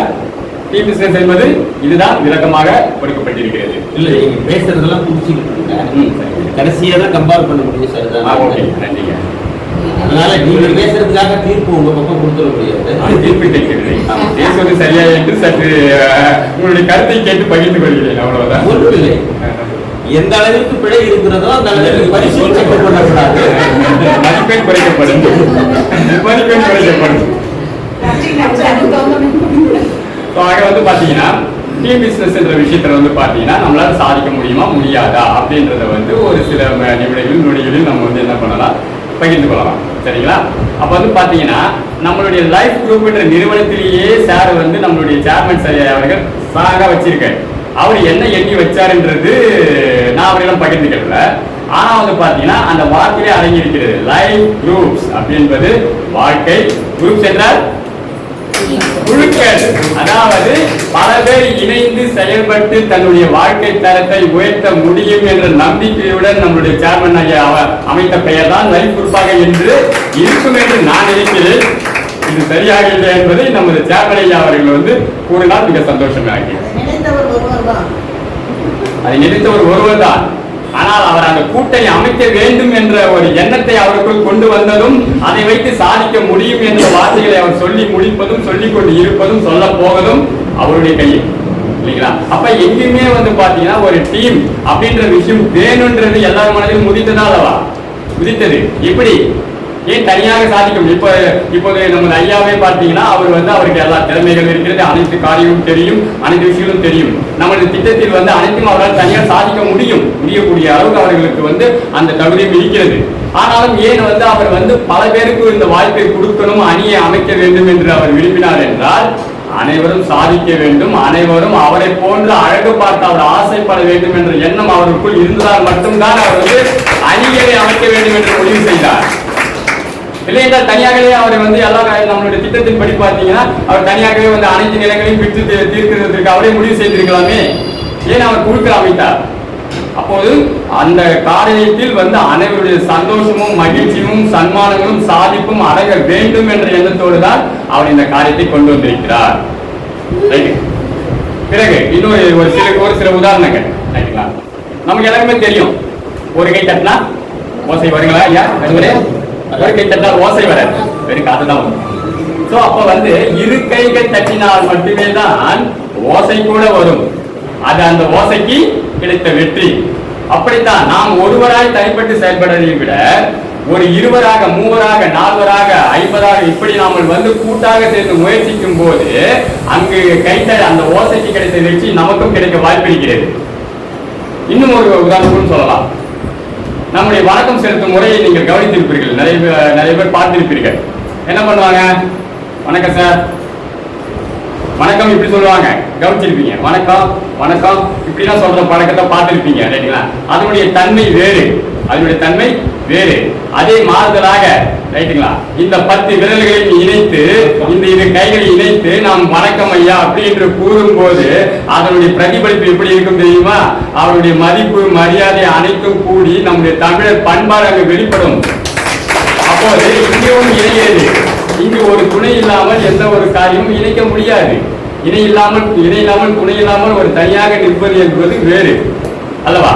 ஸோ இது போன்ற காரியங்கள் எல்லாமே இருக்கிறது. அப்ப தீவு இல்லாமல் வந்து நம்மளுடைய காரியங்கள் எதுவுமே வந்து ஒரு காரியத்துக்குள் வர முடியாது என்பதை நான் சொல்லிக்கொள்ள விரும்புகிறேன். அது மட்டுமல்ல, நம்முடைய லைஃப் குரூப்ஸ் அப்படின்ற காரியத்தில் வந்து பாத்தீங்கன்னா எனக்கு தெரிஞ்ச ஒரு வார்த்தைகளை ஆங்கிலத்தில் சொல்கிறேன், அதை திரும்பவும் நான் தமிழிலும் கூறுகிறேன், ரைட்டுங்களா? இந்த life groups will be creator of our life. It's making of the teams. இதனுடைய அர்த்தம் என்ன தெரியுங்களா? இந்த life groups will be creator of our life. இந்த லைஃப் குரூப்ஸ் என்ற பெயரில் அவர் வைத்திருக்கின்ற காரியத்திற்கு தகுந்தாற் போலவே நாம் அனைவரும் வந்து இந்த வாழ்க்கை குழுக்களில் இருக்கின்ற இந்த வாய்ப்பினை பயன்படுத்தி நம்முடைய வாழ்க்கை தரத்தை மாற்ற முடியும் என்ற ஒரு நம்பிக்கையும் இதில் குறிக்கிறார் நம்மளுடைய சேர்மன் சார் அவர்கள். பிறகு it's making of the teams. அப்ப இது எல்லாமே எப்படி நடக்குது என்றால் அந்த குடும்பங்களாக இணைக்கப்படும் என்று கூறப்படுகிறது. ஸோ அப்போ வந்து பார்த்தீங்கன்னா இப்படி என்ற காரியங்களை எல்லார் மனதிலும் நிச்சயம் வந்து குழுக்கள் இல்லாமல் இப்போது நமது ஐயா அவர்கள் பேசும்போது கூட கடைசியாக கொண்டு சொன்னார், கவனித்தீர்களா? நமது ராஜகோபால் ஐயா சொன்னார், ரைட்டுங்களா? நான் வந்து தனியாக பண்ண முடியும் எல்லாமே சொன்னார் கடைசி, ரைட்டு. கடைசியாக என்ன சொன்னார்? நான் எல்லாரையும் வரவழைத்து நான் ஒரு அணியை அமைத்து நான் சாதிப்பேன் என்று தான் கூறினார் அவர். அப்படி என்றால் அப்ப தனியாக சாதிப்பேன், நான் எல்லாம் அனைத்தையும் வந்து நான் வந்து லைஃப் குரூப்ஸில் வந்து தனியாகவே சாதிப்பேன் என்று அவர் கூறவில்லை. என்ன சொன்னார்? நான் அணியோடு சேர்த்து மறுபடியும் நான் சாதிப்பேன் அப்படின்னு சொன்னார். அப்படி என்றால் அப்ப அனைவருடைய மனதிலும் அணி என்பது முக்கியம் என்றது அந்த வார்த்தையை அடிபட்டு தெரிகிறது அல்லவா? அந்த மாதிரி ஒரு விஷயங்கள். ஆக நம்ம சம்பாதிக்கிற வாய்ப்பை அந்த சம்பாதிக்கிற வாய்ப்பை வந்து பார்த்தீங்கன்னா அணியோடு சேர்ந்து செய்யும் பொழுது நிச்சயம் அதில் வெற்றி உண்டு. எப்படி அப்படின்னு பார்த்தீங்கன்னா ஒரு சின்ன ஒரு சொல்றேன். வாய்ப்புன்றது எப்படி தெரியுங்களா? வட மாதிரி. எப்படி வட மாதிரி அதை என்ன பண்ணணும்? நம்ம காக்கா போல நாம தான் போய் தூக்கிக்கணும். பீஸா மாதிரி வந்து வீட்டுக்கு டெலிவரி ஆகணும் வந்து வெயிட் பண்ணிருக்க முடியாது இல்லைங்களா? அந்த மாதிரி தான் வந்து நம்ம வந்து எப்பயுமே கொடுக்கிற வாய்ப்பை பயன்படுத்தி அந்த வாய்ப்பின் மூலியமா நாமளும் சம்பாதிக்கணும், மற்றவங்களையும் சம்பாதிக்கக்கூடிய வகையில நம்ம வந்து என்ன பண்ணணும்? உருவாக்கப்படணும். ரைட்டுங்களா? இப்ப அணி எங்க இல்லைன்னு நினைக்கிறீங்க? அணியே இல்லாம வந்து தனிப்பட்ட ஒரு விஷயத்தை செய்யக்கூடிய முடியும் அப்படி என்று வந்து சகோதரிகள் பேசினார்கள், எல்லாரும் பேசினார்கள். ரைட்டுங்களா? சகோதரிகளும் சொன்னார்கள். என்ன சொன்னார்கள்னா, ஒரு தனி மனிதனால் கூட்டமைப்பை ஏற்படுத்த முடியும், ஆனா ஒரு கூட்டமைப்பினால் ஒரு தனி மனிதனை ஏற்படுத்த முடியாது என்றார்கள். இல்லை, ஒரு கூட்டமைப்பினால் பல சாதனைகள் இன்று நிகழ்ந்து கொண்டிருக்கின்றது. ஒரு உதாரணத்துக்கு எடுத்துக்கொள்ளுங்கள். ஒரு பள்ளிகளாகட்டும் கல்லூரிகளாகட்டும் அவர்களுடைய ஆசிரியர்கள் முயற்சியில் ஒரு மாணவன் வந்து ஸ்டேட் ஃபர்ஸ்ட் வரானா இல்லையா? ஸ்டேட் ஃபர்ஸ்ட் எல்லாமே வராங்களா இல்லையா? முதல் மாணவனாக வருகிறான். எப்படி வருகிறான்? அவன் தனியாக படித்து தனியாகவே வந்து எல்லாத்தையும் செய்து விட்டானா? இல்லையே. அப்ப அந்த இடத்துல யாருடைய முயற்சிகள் இருக்கின்றன? கூட்டு முயற்சி. அங்க ஆசிரியர்களுடைய கூட்டு முயற்சி இருக்கிறது, குடும்பத்தில் சந்தோஷம் இருக்கிறது. ரைட்டுங்களா? இப்போ தனி குடும்பம், ஐயா நடுவர் அவர்களே, தனி குடும்பத்தில் சந்தோஷம் அதிகமாக இருக்குமா அல்லது வந்து கூட்டு குடும்பத்திற்கு சந்தோஷம் அதிகமாக இருக்குமா? அடுத்த முறை பட்டிமன்றம் வச்சா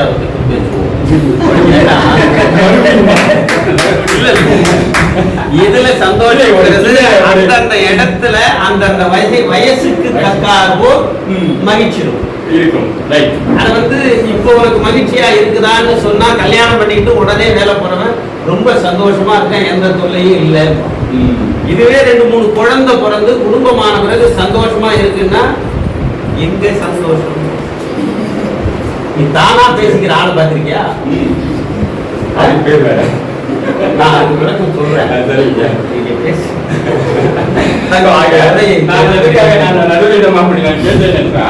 தனி குடும்பத்தில் இருக்கின்ற சந்தோஷத்தை விட கூட்டு குடும்பத்தில் பார்த்தீங்கன்னா மிகுந்த சந்தோஷம் இருக்கும். தனி குடும்பத்தில் சந்தோஷம் இல்லை என்று நான் கூற மறுக்கவில்லை. ஆனால் அதை காட்டிலும் மிகுந்த சந்தோஷம் கூட்டு குடும்பத்தில் இருக்கும். எப்படி? அப்பா, அம்மா, தாத்தா, பாட்டி, சித்தப்பா, சித்தி, மாமா, மாமி, அத்தை, தங்கச்சி, அக்கா இப்படி அனைவரும் சேரும் போது அந்த இடத்துல இந்த மகிழ்ச்சியாக இருக்கிறது. அப்ப பாத்தீங்கன்னா எங்கேயுமே அப்பா, அம்மா, தாத்தா, பாட்டி எல்லாம் குடும்பத்துல இருக்கிறாங்களா? இல்லாத குடும்பத்தை அவங்க பிரச்சனை எனக்கு தெரியாது. அதனால வந்து நிறைய இருக்கு. நான் வரும்போது கூட பார்த்தேன். அப்படி இருந்தா நல்லது, இருந்தால் அங்க மகிழ்ச்சி நிலவும், இல்லை என்ன கவலை மட்டும்தான் நிகழும். ஆகையால் அப்படி ஒரு காரியங்கள் இருக்கின்றன. ஸோ அப்ப வந்து பாத்தீங்கன்னா நம்மளுடைய அணி இல்லாமல் ஒரு விஷயங்கள் எங்குமே இருக்காது. எல்லா இடங்களிலும் இருக்கிறது. அனைத்திலும் எங்கும் எதிரும் அணி, இங்கும் அங்கும் அணி, இங்கு முன்னால் அணி பின்னால் அணி, எங்கும் அணி, அணியிலேயே இளைஞம் அணி. அப்படி ஒரு காரியங்கள் தான் நீங்க எல்லா இடத்துலையும் நடந்துட்டு இருக்கு. அணி இல்லையே மணி இல்லை.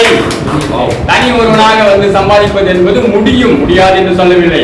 அதை காட்டிலும் வந்து அதிக மடங்கு சம்பாதிக்கக்கூடிய வாய்ப்பு அணியில் மட்டுமே இருக்கிறது என்பதை இது சற்று நேரத்தில் உங்களுக்கு நினைக்கக்கூடியது. அப்படி என்றால் அப்போது பார்த்து சொல்லுங்க. ரைட்டுங்களா? இன்னொரு சின்ன ஒரு உதாரணம். நம்ம வந்து கயிறு கட்டி இருக்கிற போட்டியை பார்த்துருப்போம் இல்லையா? கயிறு கட்டி இருக்கிற போட்டி என்ன பண்ணுவாங்க? 2 பக்கம், அந்த பக்கமும் ஒரு 10 பேர் நிற்பாங்க, இந்த பக்கம் ஒரு 10 பேர் நிற்பாங்க இல்லைங்களா? அப்ப வந்து பாத்தீங்கன்னா அதுல ஒரு குரூப் ஜெயிக்குது, ஒரு குரூப் தோக்குது. என்ன காரணமா இருக்கும்? அணிலாம் கிடையாது. 10 பேர் தான், அங்கேயும் 10 பேர் தான், இங்கேயும் 10 பேர் தான். கூட்டு முயற்சி ஒன்று. ரைட்டு, கூட்டு முயற்சி. ரைட்டுங்களா? ஆனால் அங்கு அந்த கூட்டு முயற்சிக்கு முன்பாக அவர்கள் மனதில் இருப்பது என்ன தெரியுமா? ஒரு கூட்டத்தார் என்ன நினைத்திருப்பார்கள் என்றால் பலத்தை மட்டுமே நம்பி அந்த கையை இழுத்திருப்பார்கள். ரைட்டுங்களா? இன்னொரு கூட்டத்தார் என்ன தெரியுமா நினைத்திருப்பார்கள்? நாம் நிச்சயம் அதில் ஜெயிக்க வேண்டும் என்ற நம்பிக்கை, முயற்சி, விடாமுயற்சி, பலம், இதை 3ஐயும் நம்பி மட்டுமே அவங்க இழுத்திருப்பாங்க. அதனாலதான் அவங்க வந்து வெற்றியாளர்களா திரும்பி இருப்பாங்க. இதுதான் உண்மை. அப்ப அந்த கூட்டு முயற்சி, நம்பிக்கை, இது அனைத்தும் வந்து அந்த இடத்தில் வெளிப்படுகிறது. ரைட்டுங்களா? அப்ப பாத்தீங்கன்னா அது ஒண்ணு இல்ல, சின்ன வித்தியாசம் தான். ஒரு தோல்விக்கு வெற்றிக்கு ஒரு சின்ன வித்தியாசம் தான். என்ன வித்தியாசம்? ஒண்ணுமே பெருசா கிடையாது. ரைட்டுங்களா? கடமையை செய்தால் அங்கு வெற்றி, கடமைக்கு செய்தால் தோல்வி. இது மட்டும்தான் நான் வந்து எல்லாரும் இதை புரிஞ்சுக்கணும். நிறைய பேர் வந்து செய்யணும்னு செஞ்சோம்னா அது வந்து நம்ம வெற்றி பெற முடியாது. அந்த இடத்துல கடமையை சிறப்பாக செய்யணும், ஒரு காரியத்தை கண்ணுங்கருத்துமா செய்யணும்னு நினைச்சாங்கன்னா நிச்சயம் அவங்களால செய்ய முடியும். ரைட்டுங்களா? நம்பிக்கை என்பது வெற்றியோடு வரும். நம்பிக்கை என்பது வெற்றியோடு வரும். ஆனால் வெற்றி நம்பிக்கை உள்ளோரிடம் மட்டுமே வரும். நம்பிக்கை இல்லாமல் ஒரு காரியத்தில் செயல்பட்டு வரும்போது வந்து அந்த இடத்தில் வந்து என்னது, வெற்றியை கேள்விப்படலாம், ஆனால் அது தொடங்குவதற்கான சாத்தியம் இருக்கிறது. அப்ப அந்த காரியங்கள் நம்மளுடைய எல்லாத்தையும் இருக்கணும். அது மட்டும் இல்லைங்க, நம்மளுடைய காரியத்தை வந்து பாத்தீங்கன்னா நமக்கு லட்சியம் கண்டிப்பா வேணும். நாம எந்த ஒரு எடுத்தாலும் சரி, வீட்டுல ஒரு வீட்டு காரியங்களாகட்டும், மற்ற எந்த ஒரு காரியங்களாகட்டும், எல்லா இடத்துலயுமே வந்து லட்சியம், நமக்குள்ள ஒரு கோல் இருந்தால் மட்டுமே தான் அந்த இடத்துல நம்ம என்ன பண்ண முடியும். அதுக்கு அடுத்தடுத்த காரியங்களில நம்ம பயணிக்க நமக்கு வாய்ப்பு, அந்த ஒரு காரியங்கள் எடுக்கப்படும். நமக்கு அப்துல் கலாம் சார் கூட பாத்தீங்கன்னா நமக்கு ஐயா அவர்கள் வந்து ஒரு வாசகத்துல சொல்லியிருப்பார். என்ன தெரியுங்களா? ஒரு முறை வந்தால் அது கனவு, இருமுறை வந்தால் அது ஆசை, பல முறை வந்தால் அதுதான் லட்சியம். அந்த லட்சியத்தை வந்து என்ன பண்ணணும், நாம பிடிச்சு அதை விடாமுயற்சி செய்து நாம என்ன பண்ணணும், அதை எப்படி ஜெயிக்கணும்ன்றத பார்க்கணும். சரிங்களா? சரி, ஓகே. நாம இப்ப நேரம் ஒரு விஷயத்துக்கு வந்துடும், கொடுத்திருக்கிற தலைப்புக்கு அந்த விஷயத்துக்குள்ள வருவோம். ரைட்டுங்களா? அப்ப இங்க வந்து நம்ம என்ன சொல்லியிருக்கிறாங்க, டீம் பிசினஸ் மூலியமா என்ன நாம ஜெயிக்க முடியும் அப்படின்ற காரியத்துக்கு ஒரு சின்ன உதாரணம். ரைட்டுங்களா? இப்போ வந்து ஒரு சின்ன உதாரணத்துக்கு சொல்லிடுறேன். இப்ப ஐயா அவர்கள் இருக்கிறார், நம்மளுடைய கிளை மேலாளர் ஐயா அவர்கள் இருக்கிறார். அவர் என்ன பண்றாரு, என்னை கூப்பிட்டு சங்ககரேசன் சார், நீங்க வந்து என்ன பண்றீங்க, என்ன பண்ணீங்களோ ஏது பண்ணீங்களோ தெரியாது, எனக்கு வந்து இந்த மாசம் வந்து நீங்க என்ன பண்ணீங்க, ஒரு 300 பிளாட்டை வித்து கொடுத்துடணும்னு சொல்றாரு. எப்படி? ஒரு பேச்சுக்கு சொல்றேன், அவர் சொல்லல, ஒரு பேச்சுக்கு. அப்ப அந்த மாதிரி அவர் சொல்றாருன்னு வச்சுக்கோங்க. ரைட்டுங்களா? அப்ப நான் என்ன பண்றேன், இவர் இப்படி திடீர்னு சொல்லிட்டாரு, நம்ம என்ன பண்றது, எங்க போவேன், யாரை பார்ப்பேன், யாருக்கால பிடிப்பேன் அப்படின்னு நான் தவிப்பேன். தனியாளாக நான் இருந்தால் மட்டும். அதே பிறகு யோசிக்கிறேன், என்ன யோசிக்கிறேன், அவர் சொன்ன இலக்கை நான் முடிக்க வேண்டும் என்றால், ஏன்னா இங்க ஒரு வாய்ப்பு கொடுக்கப்பட்டிருக்கிறது, என்னவென்று அணிகள் அமைக்க முடியும், அந்த அணியின் மூலம் சம்பாதிக்க முடியும் என்ற வாய்ப்பை அவர் திரு ஐயா அவர்கள் நமக்கு கொடுத்திருக்கின்ற போது திரும்ப நான் யோசித்து பார்க்கிறேன். அப்போது திரும்பி அணியை போட முயற்சி செய்கிறேன், அணியையும் முடித்து வைக்கிறேன். திரும்பி பார்க்கிறேன், எனது அணியில் பார்த்தால் 50-100 பேர் இருக்கிறார்கள். அப்போது தைரியம் வந்துவிட்டது. ஆஹா, ஐயா அவர்கள் சொன்ன இலக்கை நம்மளால் முடிக்க முடியுமா, முடியாதா அப்படி என்று யோசிக்கும் போது அந்த அணியை நான் இணைத்தவர்களுக்கு அவர்களும் சம்பாதிக்க ஒரு வாய்ப்பை கொடுத்து, அவர்களுக்கு சம்பாதிக்க கற்றுக் கொடுத்து, அவர்களுக்கு பயிற்சி வைத்து, அவர்களுக்கு சம்பாதிக்கும் வைத்து அந்த 300 இலக்கை நான் முடித்து அவரிடமும் என்ன பண்ணுகிறேன், அந்த பாராட்டுகளை பெறுகிறேன். அவர் எனக்கு வைத்த இலக்கு, நீ இதை முடித்தால் உனக்கு வெகுந்த சன்மானமும் பரிசும் தரப்படும் என்று அவர் அறிக்கை கூறியிருக்கிறார். அந்த அறிக்கையை நிறைவேற்ற நான் என்ன பண்ணுகிறேன், நான் தனியாராக இல்லாமல் என்ன பண்ணுகிறேன், கூட்டணியாக வந்து என்ன பண்ற, அவர்களும் இது ஒரு கவனிக்க வேண்டிய விஷயம். நான் என்னுடைய சுயநலத்துக்காக செய்யாமல் அந்த சாதனையை அவர்களுக்குள்ளும் என்னுடைய அணிக்குள்ளும் கொண்டு வந்து அவர்களையும் சாதிக்க வழிமுறைகளை கற்றுக் கொடுத்து பிறகு என்ன பண்ணுகிறேன், நான் சாதிக்கிறேன். இதுக்கு ஒரு சின்ன உதாரணம் சொல்லலாமா? இப்போ ஒரு உதாரணத்துக்கு, ஒரு ஆற்றங்கரையில் நான் மீன் பிடித்துக் கொண்டிருக்கிறேன் என்று வைத்துக் கொள்வோம். அந்த மீனை பிடித்துக் கொள்ளும் போது ஒரு பசியில் ஒருவர் வருகிறார். அந்த பசியில் வருகிறேன், பசி என்று சொல்லும் போது நான் என்ன செய்கிறேன், அந்த மீனை பிடித்து அதை எடுத்து அதை வறுத்து என்ன செய்கிறேன், அவருக்கு நான் கொடுக்கிறேன். அவர் என்ன பண்ணுகிறார், அந்த ஒரு வேளை பசியாற்றி போய்விடுவார். இதே வந்து அவருக்கு அந்த மீனையை நான் பிடிக்க கற்றுக் கொடுத்தால் அவர் வாழ்நாள் முழுவதும் பசியாவாரா இல்லையா? அப்ப அந்த இடங்களில் வந்து அவருக்கு தேவையான காரியத்தை நாம் எப்படி சூதகமாக கற்றுக் கொடுத்து அந்த நபரை வந்து நாம் வந்து என்ன பண்ண வேண்டும், உயர்த்துவதற்கு முயற்சி செய்ய வேண்டும். அப்போது அங்கே கூட்டணி நடக்கும். தாங்கள் சற்று சீக்கிரம் முடித்தால் மற்றவர்களுக்கு இன்னும் 2 வார்த்தைகள் 2 விஷயங்கள் பேசிவிட்டு முடித்து விடுகிறேன். ஆகவே நடுவர் அவர்களே, தனி மரம் தோப்பாகாது. உண்மைதாங்க ஐயா, தனி மரம் தோப்பாகாது சொல்லியிருக்காங்க. அதை தோப்பு என்று சொல்ல மாட்டார்கள், தனி மரம் என்று தான் சொல்வார்கள், தோப்பு என்று சொல்ல மாட்டார்கள். ஆனால் பல மரங்கள் இருந்தால் மட்டுமே தான் அது தோப்பாகும், அந்த தோப்பு மரமாகும், மரம் வியாபாரமாகும், வியாபாரம் பணமாகும், பணம் நம் நிலையை உயர்த்தும். உண்மைதாங்க ஐயா? ரைட். அதே மாதிரி தான் தன்னம்பிக்கை. அந்த தன்னம்பிக்கை நாம வந்து ஒரு வளர்த்துக்கணும் அப்படின்ற விஷயத்துல நம்ம தெளிவா இருக்கணும். அப்ப பாத்தீங்கன்னா நம்ம எப்பவுமே வந்து ஒரு கூட்டணி மூலியமா நம்ம இணைந்து நம்ம செயல்பட்டால் கண்டிப்பா வந்து நிச்சயம் நம்ம முடியும். அதுல வந்து முடியுன்ற எண்ணத்தை நம்ம வந்து எப்பவுமே நம்ம மனசுல வச்சிருக்கணும். விடியும் என்ற எண்ணத்தில் உறங்கச் செல்கின்ற நீ முடியும் என்ற எண்ணத்தில் எழுந்திரு. அப்பதான் வந்து என்ன நடக்காங்க, நம்மளால எல்லாமே முடியும். அதே வந்து இல்ல நம்மளால முடியாதுன்னு நினைச்சா முடியாது. முடியும் என்ற நம்பிக்கையை தன்னம்பிக்கையை நமக்குள் வைக்க வேண்டும். அதே போன்று வந்து பாத்தீங்கன்னா ஒருவன் சாதிக்கிறதுக்கு அணி மிக மிக முக்கிய அவசியம். அந்த அணியை கொண்டு வந்து பாத்தீங்கன்னா அவர்களும் சம்பாதிக்க வைத்து நாமும் சம்பாதிப்பதுதான் அங்கு வந்து நான் மட்டும் சம்பாதித்தால், தனியாக ஒருவன் சம்பாதித்தால் அவனுக்கு பெயர் சாதனைக்காரன், சாதனையாளர். மற்றவர்களை சம்பாதிக்க வைத்து நாம் சாதிக்க முயற்சித்தால் நாம் சரித்திரக்காரன். அந்த சரித்திரக்காரன் பட்டியலில் தான் நான் வர ஆசைப்படுவேன்.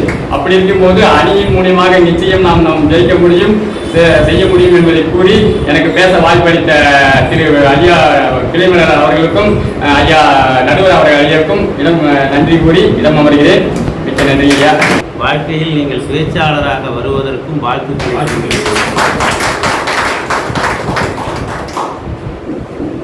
ஒரு நிர்வாகம் உயர்ந்து நிற்பதற்கு அந்த நிர்வாகத்தினுடைய நிழல் ரொம்ப அவசியம். அந்த நிழல் பணமாகவே நமக்கு நிழலை கொடுக்க வேண்டும் என்றால் அதற்கு கூட்டு முயற்சி ரொம்ப அவசியம் அப்படின்னு சொல்லியிருக்காங்க. ரொம்ப ஆழ்ந்த கருத்துக்கள், நிறைய சிந்தனைகள், ஐக்கூ கவிதை மாதிரி நிறைய விஷயங்கள் சொன்னார். ஒவ்வொரு அறிஞர்கள் சொன்ன கவிதைகளையும் போற்றுதல்களையும் ரொம்ப அழகாக சொன்னாங்க. எல்லாம் எதுக்கு? கூடி சம்பாதிப்போம், 10 ரூபா சேர்த்து வச்சுக்குவோம். பணம் இல்லைன்னா யாரும் மதிக்க மாட்டாங்க. ஒரு விஷயத்தை நல்லா சொன்னார். இந்த நாட்களில் கூட்டு குடும்பங்களோடு இருப்பது ரொம்ப அவசியம். இந்த மாதிரி பண்டிகை காலங்களில் அப்பா அம்மா தாத்தா பாட்டி பிள்ளைகளோடு இருந்து கொண்டாடுகிற அந்த மகிழ்ச்சி இருக்கிறதுலவா, அந்த மகிழ்ச்சியை கொடுக்கக்கூடியது ஒரு கூட்டு முயற்சி. எல்லாரும் சேர்ந்திருந்தா அது கூட்டு முயற்சி. தனியாக நானே போயிட்டவன் ஜாலியாக இருப்பேன், இன்னைக்கு பொங்கல் தானே அப்படின்னு நினச்சிக்கிட்டு போயிட்டா அது ஒரு பலன் கொடுக்காது. அந்த கூட்டு முயற்சி அப்படின்னு சொன்னார். அப்படி கூட்டு முயற்சியோட குடும்பங்கள் இருக்க வேண்டும் என்பதற்கு என்னுடைய வாழ்த்துக்கள். காரணம், ஒரு காலகட்டத்திலெல்லாம் இந்த மாதிரி பண்டிகை காலம் வர்றப்போ போயிட்டு அத்தை கிட்ட தாத்தா கிட்ட ஆசீர்வாதம் வாங்கிக்கிட்டு 1 ரூபா தான் கொடுப்பாரு. அந்த 1 ரூபாயை எனக்கு எங்கள் தாத்தா கொடுத்துட்டாருன்னு கொண்டுகிட்டு வருவோம். இல்லை, பெரிய மகிழ்ச்சி இருந்தது, ஒரு சந்தோஷம் இருந்தது. ஆனால் இன்னைக்கு அது இல்லையே, தனியாக போயிட்டா இருக்காது அப்படின்னு ரொம்ப அழகாக சொன்னார். நான் ஒரு இடத்துக்கு சுற்றுலா போயிருந்தேன். பாம்பு காட்சி சாலை பார்த்தேன், பறவை காட்சி சாலை பார்த்தேன், மிருக காட்சி சாலை பார்த்தேன். ஒரு இடத்துல இதோ மனித காட்சி சாலைன்னு கேட்குறது. அந்த வாட்ச்மேனை கேட்டேன், என்னடா மனித காட்சி சாலைன்னா அது என்னன்னு. அவன் சொன்னான், கோழி மிதித்து குஞ்சு உடமாவதில்லைங்கிறது தான் பழமொழி. குஞ்சான பிள்ளைகள் மிதித்து மனம் உடமான பெரியவர்கள் அடைக்கப்பட்டிருக்கிற இடம் மனித காட்சி சாலை. எவ்வளவு ஒண்ணு தெரிஞ்சுக்க, வாழ்க்கையில நிறைய பணம் சம்பாதிக்கலாம், எவ்வளவு வேண்டாலும் சம்பாதிக்கலாம். ஆனா பெற்றோர்களை சம்பாதிக்க முடியாது. கடைசி வரைக்கும் வச்சுக்கணும். அப்படி ஒருத்தர் வச்சிருந்தா அவன் தான் மனுஷன். கடைசி வரைக்கும் வச்சிருக்கணும். அந்த செய்தியை ரொம்ப கொண்டு போனார். அந்த கூட்டு முயற்சி தான் வெற்றி பெறும். அது குடும்பங்களாக இருந்தாலும் சரி, நிறுவனங்களாக இருந்தாலும் சரி. ஒரு மாணவன் தானா பரீட்சை எழுதி வந்துட முடியுமா? எல்லாம் நடக்குமா? அதுக்கு ஆசிரியருங்கிற ஒரு கூட்டு முயற்சி வேணும் அப்படின்னு நிறைய தகவல்கள் சொன்னார். இந்த ஆசிரியர்ன உடனே எனக்கு ஒரு ஞாபகம் வந்தது. ஒரு காலகட்டத்தில் அப்படிப்பட்ட ஆசிரியர்கள் இருந்தாங்க. ஆசிரியர்கள் இருந்தால் இப்போ கோச்சிக்கும். ஒரு விமானத்தில் 4 பேர் பயணம் பண்ண, விமானியை சேர்த்து. ஒரு விமானி, ஒரு அரசியல்வாதி, ஒரு ஆசிரியர், ஒரு மாணவன். இப்போ 3 பேராஷூட் தான் இருக்கு. நடுவானத்தில் விமானம் ரிப்பேர் ஆயிடுச்சு. அந்த விமானி என்ன பண்ணா, விமானத்தை ஓட்டுறவன் நான் போயிட்டு தகவல் சொல்லணும்னு பேராசூட் மாட்டிட்டு குதிச்சுட்டான். கொஞ்ச நாள் கழிச்சு அரசியல்வாதி என்ன பண்ணா, நான் போயிட்டு மக்கள்லாம் காப்பாற்றணும்னு அவன் ஒன்றை மாட்டிக்கிட்டு குதிச்சுட்டான். இப்போ ஒரு பேராசூட் தானே இருக்கணும். ஒரு ஆசிரியரும் ஒரு மாணவனும் இருக்கிறார். அந்த ஆசிரியர் சொன்னார், நான் ரொம்ப மாணவனை உருவாக்கிட்டேன், நான் இறந்து போயிட்டா பரவாயில்ல, நீ எல்லாம் வளர வேண்டியவன், நான் செத்தா போவேன், நீ பொழைச்சு கேட்ட. மாணவன் சொன்னா, என்ன மாதிரி நிறைய மாணவர்களை உருவாக்கக்கூடிய ஆற்றலும் திறமையும் மிக்க ஆசிரியர் நீங்கள், எனக்கு பழிச்சொல் வந்துடக்கூடாது, நான் செத்து போனா பரவாயில்ல, நீங்க சேஃப்டியா போயிடுங்க. கொஞ்ச நேரம் கழிச்சு அந்த மாணவன் சொன்னா, ஐயா 2 பேரும் சேஃப்டியா குதிச்சிடலாம். ஒரு பேராசூட் தானே இருக்கு, எப்படி 2 பேரும் குதிக்க முடியும்னா, இதற்கு முன்னாடி குதிச்ச அரசியல்வாதி பேராசூட் நினைச்சுக்கிட்டு என் பேக்க மாட்டிட்டு குதிச்சுட்டான். அதனால பேராசூட்டுங்கெல்லாம் இருக்கு, 2 பேரும் குதிக்கலாம்னு சொன்னோம். இப்படி அவசரத்தனமான அரசியல்வாதிகளும் சில நேரங்களில் இருக்கத்தான் செய்கிறார்கள் என்பதற்கு அது ஒரு விஷயம். நல்ல செய்திகள்லாம் ரொம்ப அடுக்கடுக்கா சொன்னாரு. அவர் செய்திகள்லேருந்து எடுத்து சொல்லணும்னா கூட ஒரு 3 மணி நேரம் பிடிக்கும். அவர் தத்துவார்ந்த விஷயங்கள். உங்களை அந்த கிளை மேலாளர் அழகா பட்டை தீட்டு இருக்காரு. நீங்க உண்மையிலேயே நன்றி சொல்லணும்னா அவருக்கு சொல்லணும். அந்த அளவுக்கு புதுச்சேரியினுடைய இந்த கிளை மேலாளர் மிக அற்புதமாக இந்த செயல்களை எல்லாம் செஞ்சிருக்கிறாரு. அவருக்கும் வாழ்த்துக்கள் சொல்லி, இப்போ 2 பேர் பேசியிருக்கீங்க. இதெல்லாம் கிடையாது, தனி நபருடைய முயற்சி தான். நீங்க எவ்வளவு வேணாலும் சொல்லுங்க, கூட்டு முயற்சி தான். கொண்டுட்டு வந்து அதுக்குள்ளார குடும்பத்தை போடுறது, அதுக்குள்ளார கூட்டா சேர்ந்து எல்லா மலர்களையும் கட்டுனாதான் மாலையாகும், ஒற்றையா இருந்தா பூவாகும், அதெல்லாம் ஒத்துக்க மாட்டோம். தனிநபர் தான் துணிச்சு நிற்கணும். நான் எனது என்னுடையன்னு சொல்லிட்ட பிறகு என்கிட்ட பணம் இருந்தாதான் 10 பேர் வருவான், உறவுன்னு சொல்லிக்குவான். அப்ப நான் தனித்துவத்தில் நிற்கணும், சம்பாதிக்கணும். அப்படி தனிமையாக இருக்கிற ஒரு மனிதனுடைய எழுச்சி தான், முயற்சி தான் ஒரு நிர்வாகத்தையும் வளர்க்க முடியும், தன்னையும் வளர்த்து கொள்ள முடியும் அப்படின்னு சொல்லி அந்த தனிநபர் அப்படின்னு பேசுறதுக்காக திருமதி என் விஜயலட்சுமி அவர்கள் வாங்க. நீங்க ரொம்ப நேரம் பேசிட்டு போயிருக்காரு, அவருக்கு நீங்க பதில் சொல்லணும். இந்த தொழில் நிறுவனத்தை வளர்க்க வந்திருக்கும் அனைவருக்கும் என் வணக்கத்தை தெரிவித்துக் கொள்கிறேன்.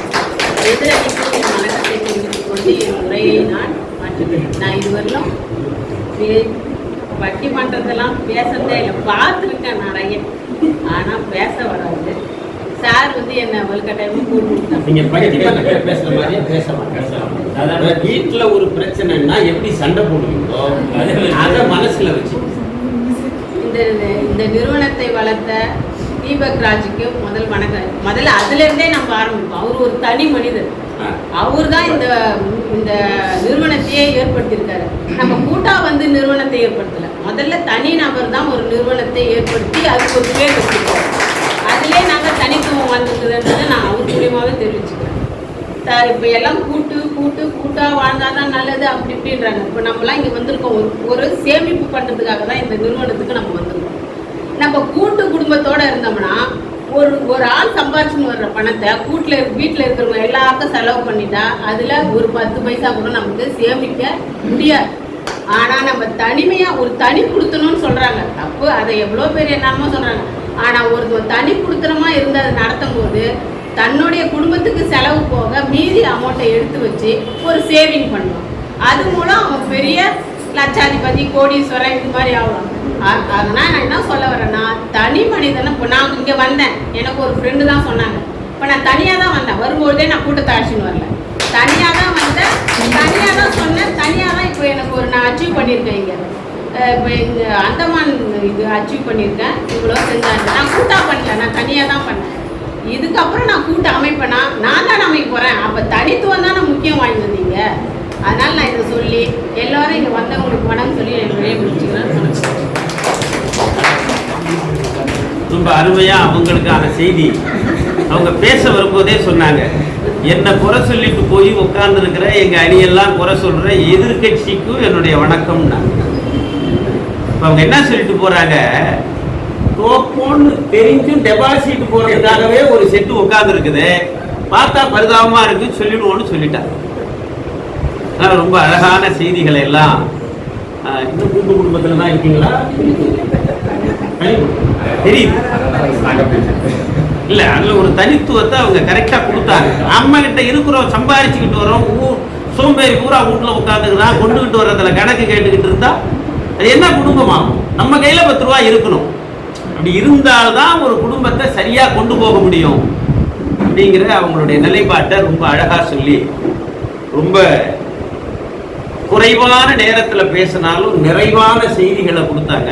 பேசுகிற எல்லாமே நான் பட்டிமன்றம் பேசலை வந்துட்டாங்க, மேலாளர் எனக்கு அந்த இடத்த கொடுத்தாரு, நீங்கள் எல்லாமே நல்லா பேசுறீங்க, எல்லாமே நல்லா பேசுறீங்க. நான்லாம் பட்டிமன்ற பேச்சாளர் ஆகணும்னு நினைச்சே பார்க்கல. சும்மா பட்டிமன்றம் பேசுறத பார்த்துக்கிட்டு இருப்பேன், ஒரு ஓரமாக நிற்பேன், அதுக்கு மேலே எனக்கு ஒன்றும் தெரியாது. இதுக்கு பிறகு சித்திரமும் கைப்பழக்கம் செத்தமிழும் நாப்பழக்கம் பேச கற்றுக்கணும், நிறைய புத்தகங்கள் படிக்கணும், கவிதை நூல்கள் படிக்கணும், இன்னொருத்தர் பேசுறத காது கொடுத்து கேட்டாலே நம்ம பேச்சாளராக மாறி. அந்த மாதிரி நிறைய நீங்கள்லாம் எதிர்காலத்தில் பேச்சாளராக மாறுவதற்கு நிறைய வாய்ப்புகள் இருக்கு. அதுக்காக நமக்கு பேச தெரியாது அப்படின்லாம் முடிவு பண்ணாதீங்க, எல்லாமே ரொம்ப அழகாக பேசுனீங்க. இப்போ இந்த அணிக்கு பதில் சொல்லுகிற இந்த நிகழ்ச்சியினுடைய இறுதி பேச்சாளர் அவங்க இல்லை, கூட்டு முயற்சி தான் வெற்றி பெறும். நீங்க தனித்துவம் அப்படின்னு சொல்லிக்கிட்டுலாம் நீங்க சொன்னீங்கன்னா சரியா வராது. கூட்டு முயற்சி தான் வெற்றி கொடுக்கும். ஏன்னா அந்த கூட்டு முயற்சியின் மூலமாகத்தான் ஒரு விஷயத்தை நம்மால் பெற முடியும். ஒரு விஷயம் சொல்லிக்கிட்டே இருந்தோம்னா சொல்லிக்கிட்டு இருக்கலாம், அது சபை ஏறணும்னா கூட்டு முயற்சி வேணும். அந்த கூட்டு முயற்சி தான் இந்த நிறுவனத்துல வெற்றி பெறும். டீம் ஒர்க் இருக்கு இல்லையா, அந்த டீம் ஒர்க் தான் இந்த நிர்வாக இயக்குனரையும் அதை சார்ந்து இருக்கிற எல்லோருக்கும் வருமானத்தை கொடுப்பது. அந்த டீம் ஒர்க் எவ்வளவு பெரிய விஷயம், அதை போய் குறைச்சி சொல்லிட்டீங்களே அப்படின்னு உங்களுக்கு பதில் சொல்றதுக்காக இந்த நிகழ்ச்சியினுடைய இறுதி பேச்சாளர் திரு விமலா அவர்கள். அனைவருக்கும் வணக்கம். லைஃப் குரூப்பில் கொடுக்க வேண்டிய எனக்கு தலைப்பு கொடுத்துருக்கிறது என்னன்னா டீம் ஒர்க், கூட்டமைப்பை பற்றி பேச வந்திருக்கேன். சற்று முன் சொன்னார்கள் விஜயலட்சுமி மேடம், நான் தனித்துவமாக வந்ததால் தான் அந்தமான் அச்சீவ் பண்ணேன் அப்படின்ட்டு. அவங்க ஒரு 2 டேஸ்லே 40 மெம்பர்ஸை போட்டு 40 பேரை போட்டு அந்தமான் அச்சீவ் பண்ணாங்க. அந்த 40 பேர் இல்லைன்னா அவங்களால அந்தமான் அச்சீவ் பண்ணியிருக்க முடியாது. ஸோ இது ஒரு கூட்டமைப்பு தான். அப்போ நம்ம ஒரு சமையல் பண்ணுறோன்னா நம்ம மட்டும் பண்ண முடியாது, ஒரு விசேஷம் தான். எல்லாரும் வாங்க கொஞ்சம் செய்யுங்கன்னா தான் நம்ம சீக்கிரமாக செஞ்சிடலாம், அந்த வேலை சீக்கிரமாக முடியும், அந்த நம்ம அச்சீவ் பண்ணுறதை முடிக்கலாம். ஓகேவா? நம்ம தனியாக சேர்த்து தப்புன்னு சொல்லலை, தனியாக செஞ்சால் லேட் ப்ராசஸ் ஆகும். சீக்கிரமாக செஞ்சால், கூட்டமைப்பாக செஞ்சால் சீக்கிரமாக அந்த விஷயத்தை நம்ம முடிச்சிடலாம். நம்ம சேர்மன் சார் சொன்னாங்க, தீபக் ராஜ் 2 days பிஃபோர் வந்திருந்தப்போ ஸ்ரீதேவி மேடம்ன்ற ஒருத்தவங்க இந்த பேகு தயாரிக்கிற கம்பெனியில் ஒர்க் பண்ணுறாங்க. அவங்க இந்த மந்த் 80,000 இன்சென்டிவ் மட்டும் 20,000 அவங்களுடைய அச்சீவ்க்கு கொடுத்துருக்காங்க. 1 lakh இங்கே சேலரி வாங்கியிருக்காங்க. அவங்க எப்படி பண்ணாங்கன்னா கூட்டமைப்பால தான், அந்த ஆஃபீஸ் மூலிமா தான் அவங்களுக்கு இங்கே மக்கள் வந்தாங்க. ஓகேங்களா? அதனால கூட்டமைப்பு இருந்ததுன்னா நம்ம எதையும் ஜெயிக்க முடியும். ஓகேங்களா? ராசாத்தி மேடம் சொன்னாங்க அவங்க ஹஸ்பண்ட் இங்கே வந்திருக்காங்க அப்படின்ட்டு. அவங்க ஹஸ்பண்ட் சப்போர்ட் பண்ணதால தான் அவங்க இங்கே நிற்க முடியுது. அவங்க பர்மிஷன் கொடுத்ததால தான் நம்மளால ஜெயிக்க முடியுது. அவங்க தனி மட்டும் இங்கே வரல, நம்ம வீட்டில் பர்மிஷன் கொடுக்குறாங்க. நமக்கு அவ்வளோ டீம் ஒர்க் இருந்ததுன்னா நம்ம சீக்கிரமாக ஜெயிக்கலாம், சீக்கிரமாக சம்பாதிக்கலாம். நம்ம மட்டும் சாப்பிட்டு நம்ம மட்டும் வாழணும்னு இல்லாமல் நம்ம சார்ந்தவங்களுக்கும் நம்ம வாழ வைக்கலாம். தீபக் ராஜால தான் நம்ம எல்லாருமே இப்படி வந்திருக்கோம். சாரால் அவங்க மட்டும் சாதிக்கணும், அவங்க மட்டும் சம்பாதிக்கணும்னு நினைக்கல. என் பசங்க யாருன்னு ஃபர்ஸ்ட் சொல்வார்னா நம்ம எல்லாரையும் தான் சொல்வார், அதுக்கப்புறம் தான் அவங்க ஃபேமிலிக்கே சொல்வார். அதனால நம்ம எல்லாருமே வந்தால் தான் அவருக்கு ஜெயிக்க முடியும். நம்ம எல்லாம் கை தூக்கினா நம்ம எது வேணாலும் நம்ம சாதிக்கலாம். நம்ம பூஸ்டப் பண்ண தான் அவர் அடுத்தடுத்த ஸ்டெப்பு போவார், அடுத்தடுத்த ரிசல்ட் நமக்கு கொடுப்பாரு. நம்மளும் சாதிக்கலாம், நம்மளை சார்ந்து நம்ம கீழே இருக்கிறவங்கள நம்ம இதில் அழைச்சிட்டு அவங்களையும் சம்பாதிக்க நம்ம வழிவகுக்கலாம். இந்த வாய்ப்பு கொடுத்த முருகையன் சாருக்கும் சேர்மன் தீபக் சாருக்கும் நடுவர் அவர்களுக்கும் மிக்க நன்றி. ஒரு குரல் மட்டும் திருக்குறள் எனக்கு ரொம்ப பிடிச்சது, அதை மட்டும் நான் வாசிச்சுட்டு விடைபெறுகிறேன். பழி வாராது காத்து அனைவருக்கும் பகுத்து தந்து வாழும் வாழ்க்கையால் எப்பொழுதும் வளம் குன்றாது. அதனால நன்றி சொல்லுங்கள். தமிழ் எனக்கு ரொம்ப வராதுன்னு ரொம்ப அழகா தமிழ் பேசுறேன். எப்பவுமே மூக்கு நீட்டா இருந்தா கிளி மூக்குன்னு சொல்லுவோம். அதுக்கு ஒரு அழகு. மனிதர்களுக்கு மூக்கு நீட்டா இருந்தா கிளி மூக்கு அழகா இருக்கு. காது ரொம்ப பெருசா இருந்துட்டு விகாரமா அதுக்கு கழுத காது. ஆனா வாய் ரொம்ப பெருசா இருந்தா வாயாடின்னு தான் சொல்லுவாங்க.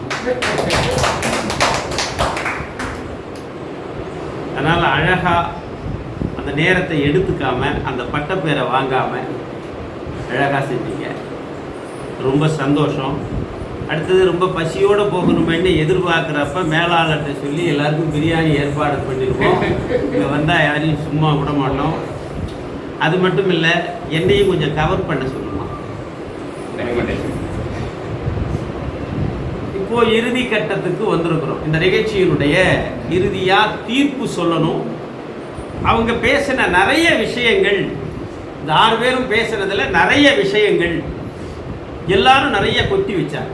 டீம் ஒர்க்கு தான் வெற்றி பெறும், தனிமரம் தோப்பாகாது. ஒரு மாலையில் ஒத்த பூவை கொண்டு போய் கொடுத்தா சாமி ஏற்றுக்குமா? ஏன் மாலை கட்டி போட முடியலையான்னு கேட்பாங்க. இப்போ எல்லா மலர்களையும் சேர்த்து கட்டி போட்டா அந்த சாமிக்கு நிறைவு பெறும். ஒரு பெரியவங்களை பார்ப்போம், இது அதுக்கானது. ஆனால் எல்லாரையும் பார்க்கும்போது எலுமிச்சம்பழம் கொடுக்குறோமே தெரியுமா? ஏன் கொடுக்குறோம்? ஒரு பெரியவங்களை பார்த்து எலுமிச்சம்பழம் கொடுக்குறோம். சாமி கிட்ட எலுமிச்சம்பழத்தை வச்சு வழிபடுறோம். அதுக்கு என்ன காரணம் தெரியுங்களா?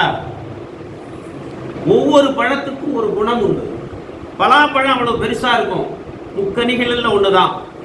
ஆனால் அது பிஞ்சா இருக்கிறப்போ துவக்கும். காயாக இருந்தால் சுவை இருக்காது, பழமாக இருந்தால் இனிக்கும். வீணாக போயிட்டுதுன்னா நான். மாம்பழமும் அப்படித்தான், பிஞ்சில் துவக்கும், காயில் புளிக்கும், பழத்தில் இனிக்கும். வீணாக போயிட்டுதுன்னா நாளும். வாழையும் அப்படித்தான், எல்லா பழங்களும் அப்படித்தான். ஆனால் எலுமிச்சை ஒன்றுதான் பிஞ்சாக இருக்கிற போதும் புளிக்கும், காயாக இருக்கிற போதும் புளிக்கும், கனியாக இருக்கிற போதும் புளிக்கும். குப்பையில் தூக்கி போடுற ஒரு நிலை வந்தாலும் அதன் குணம் புளிக்கத்தான் செய்யும். அதனால்தான் நாம் இறைவன்கிட்ட வைக்கும் போதும் இந்த கனி எப்படி ஒரே மாதிரி நிலை குணம் கொண்டிருக்கிறதோ அதுபோல் நீங்கள் என்னை ஒரே நிலையோடு பார்த்து கொள்ள வேண்டும் என்று பெரியவங்க கிட்டையும் கொடுக்குறோம், சாமி கிட்டையும் வைக்கிறோம். அந்த மாதிரி நீங்க வச்சிருக்கிற கோரிக்கை எல்லா இடத்துலையும் நாங்கள் டீம் ஒர்க்கா பண்ணினாலும் தனி ஒர்க்கா பண்ணினாலும் இந்த நிர்வாகம் வளர வேண்டும், எங்களை இந்த கனியை போல் பார்த்து கொள்ளுங்கள் என்று இந்த நிர்வாகத்தினுடைய தலைவர் தீபக் ராஜிடத்திலே ஒரு கோரிக்கையை வைத்திருக்கிறேன். அதான் உண்மை. நிறைய செய்திகள் சொன்னீங்க, ஏகப்பட்ட செய்திகள். உண்மையிலேயே இதெல்லாம் ஒரு பெரிய அரங்கத்தில் வச்சிருந்தீங்கன்னா அவ்வளவு நிறைவா இருக்கும். ஒரு விஷயத்தை சொல்லவா? இன்னைக்கு ஒரு 100 பேருக்குள்ளே நடைபெறுகின்ற இந்த பட்டிமன்றம் அடுத்த ஆண்டு நானே இதற்கு நடுவராக வருவேன். இங்கே ஒரு 3000 மனைகள் போடப்பட்டிருக்குது இல்லையா? இந்த மனைகளிலே அவரவர்களும் குடியேறுகிற காலம் விரைவாக வருகிற போது ஒரு சமத்துவ பொங்கலை 1000 பேர் நிரம்புகின்ற இடத்திலே இதே பட்டிமன்றத்தை வைப்போம். அதுதான் முயற்சி, அதுதான் டீம் ஒர்க். உங்களுக்கு கிடைத்திருக்கிற அந்த அந்த மனிதர் இருக்கார் இல்லையா, தீபக் ராஜ், ஒரு அழைப்பிதழ் அடிச்சிருக்கீங்கல்ல, அந்த அழைப்பிதழில் அப்படி நிறைய தங்க காசுகள் பணம்லாம் இருக்கு. அது யாரோட கை? அவருடைய கையா? சரி, மகிழ்ச்சி. நினைச்சேன். தானம் தர்மம் அப்படின்னு ஒரு சொல்லு இருக்கு இல்லையா? ரெண்டும் ஒண்ணு கிடையாது. கொடுப்பவன் கை கீழே இருந்து எடுப்பவன் கை மேலே இருந்தால் தர்மம். கொடுப்பவன் கை கீழே இருந்து எடுப்பவன் கை மேலே இருந்தால் தர்மம். எடுப்பவன் கை கீழே இருந்து கொடுப்பவன் கை மேலே இருந்தால் தான். இவர் கையிலே அள்ளி வைத்துக் கொண்டு இப்படி கொடுக்கல, கொடுத்தா தப்பா போயிடும். கை நிறைய அள்ளிக்கிட்டு இதோ வைத்திருக்கிறேன், இது உங்களுக்காக இருக்கிறது. தீபக் ராஜ் வைத்திருக்கிறேன், இது உங்களுக்கானது, உங்கள் உழைப்பிற்கானது.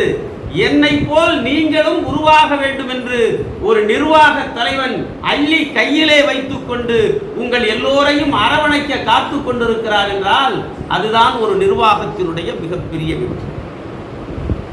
மிகப்பெரிய வெற்றி. சில பேர் மேடம்லாம் சொன்னாங்க, தனியா நல்ல விஷயம் தான், தப்பே சொல்ல முடியும். தன் கை பொருளும் தன்னாயுதமும் பிறர் கையில் கொடுத்தால் பேழையும் பதிரேன்னு சொன்னான். அது இலக்கியத்தை நிறைய கொண்டுகிட்டு போனோம்னா இன்னும் ஒரு 1/2 மணி நேரம் பிடிச்சி. தனக்குன்னு ஏதாவது இருக்கணும். இங்கே ஒரு வீட்டில் மாமியாரும் மருமகளும் சண்டை போட்டு புருஷங்காரன் வெளியில் போய் இந்த மருமக என்ன செஞ்சது, மாமியாரை உலக்கையால ஒரே அடிதான், பேச்சு மூச்சு இல்லாமல் விடும். பிடிச்சிட்டு கழுத்தை பிடிச்சி நிறுத்திடுச்சு. ரொம்ப ஸ்ட்ராங்கான பாடி. போனவன் திரும்பி வந்துட்டான். திரும்பி வந்த உடனே ஐயோ எங்கள் அம்மாவுக்கு என்ன ஆச்சுன்னா, அது பேசலை. என்னம்மா ஆச்சுன்னா, பக்கத்தில் மனைவி பயந்துக்கிட்டே நிற்கிது. அது பேச முடியாமல் கிடக்கிறது. என்ன சொல்லிச்சு, அந்த உலக்கையை கண்ணால் காட்டுச்சு, இது கழுத்தை இப்படி காட்டுச்சு. அவன் சம்சாரத்தை காட்டுச்சு மருமகன். இவன் என்ன செஞ்சான், எனக்கு ஒன்றும் புரியல எங்கள் அம்மா சொல்கிறது. எப்பவுமே கல்யாணம் ஆகிட்டா அம்மா சொல்கிறது ரொம்ப பேருக்கு புரியாது. அப்படிதாம்மா, அதான் புரியல. அதுக்கு அந்த மருமக என்ன சொல்லிச்சு, ஊருகட்ட மனுஷா உனக்கு அது தெரியல என்ன சொல்லுதுன்னு, உலக்க மாதிரி நிற்கிறியேன்னு ஒன்றை சொல்லிச்சு. நான் சாவறதுக்குள்ள என் கழுத்தில் இருக்கிற 20 பவுன் செயினை எடுத்து என் மருமக கிட்ட போடுறான்னு சொல்லி என் கழுத்தையும் என்னையும் காட்டுது. இது கூட தெரிஞ்சுக்காம இருக்கிறேன்னு. எங்க அம்மாவை பத்தி நீ தெரிஞ்சுக்கிட்ட அளவுக்கு நான் தெரிஞ்சுக்கல.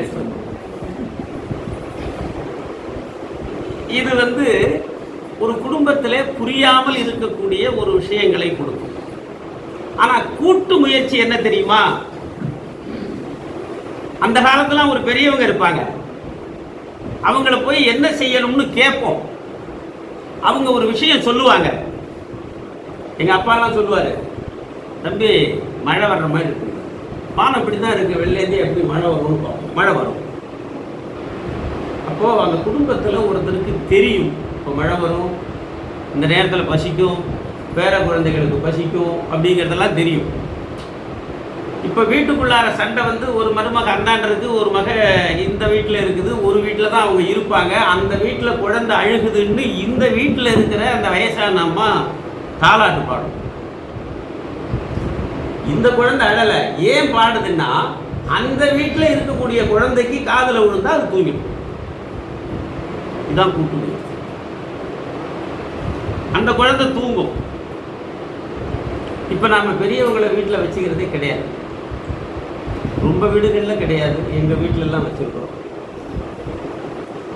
ஏன்னா அது ஒரு பெரிய வரம். அப்படி இருக்கணும். அம்மா ரொம்ப ரசித்து கேட்குறாங்க, இப்படி இருக்கணும். அப்படி இருந்தால்தான் அது வாழ்க்கை.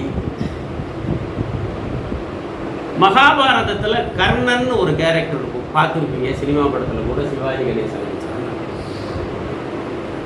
சொல்லுவான், இன்னார் இனியார் என்று யாவரும் அறியா என்னை, மன்னவன் இவன்தான் என்று மாமணி மகுடம் சூட்டி தன்னவன் நானே என்று தார்வணி பொறுக்கி கொத்த மன்னவன் செய்த நன்றி மறப்பேனோ பிறப்பில் எழும். ஒருத்தன் நன்றி செஞ்சிட்டா அந்த நன்றியை ஒரு மனுஷன் 7 ஜென்மத்துக்கு பிறப்பான். அத்தனை பிறவியிலும் நான் அவனுக்காகவே பிறக்கணும் அப்படின்னு சொன்னான்னா என்ன காரணம்? நன்றி கடன். அப்படிப்பட்ட ஒரு நன்றி கடனுக்காகத்தான் 2 அணியும் மோதிக்கிட்டு பேசுறேன். தீபக் ராஜன் ஒரு ஆளு கர்ண மாதிரியா கொடுக்க தயாரா இருக்கிறாரு. டீம் ஒர்க் பண்ணி நாம அதை ஜெயிச்சுக்கிட்டு வரணுமா, அல்லது நம்மளுடைய முயற்சியில அவங்கள விட தாண்டி செஞ்சுட்டோம்னு ஜெயிச்சுட்டு வரணும். அதானே மேடம்? இவங்க காலையிலேயே பயந்தாங்க, என்ன சார் உங்களை வேற கூப்பிட்டு வந்துட்டேன், நீங்க எல்லாம் 1000 பேர் 2000 பேர் இருக்கிறத பேசுவீங்க, விசுவோட பேசுறீங்க, ராஜேந்திரோட பேசுறீங்க, ராஜேஷோட பேசுறீங்க, சினிமா நடிக்க வேற போயிட்டு வரீங்க. அப்புறம் சொன்னாங்க நக்கலா, உன் மூஞ்சிக்கு சினிமா வேற நடிக்கிறியாங்கிற மாதிரி ஒரு சொன்னாங்க. சரி பரவாயில்ல, எனக்கெல்லாம் அந்த பாஷை தெரியும், எனக்கு சாமுத்திரிகா லட்சணம் தெரியும், என்ன நினைக்கிறீங்கிறத சொல்லிட்டு. என்ன சார் கூட்டம் ரொம்ப கம்மியா இருக்குமேன்னாங்க. நான் முடிவு பண்ணிட்டேன், கொண்டுகிட்டு வந்து நிறுத்திட்டு கூட்டம் கம்மியா இருக்குன்னா நான் போக போறது இல்லை, இதுக்கு யூடியூப்காரர் வேற வர சொல்லிட்டேன். சரி பரவாயில்ல, ஒரு தைரியம் தான்.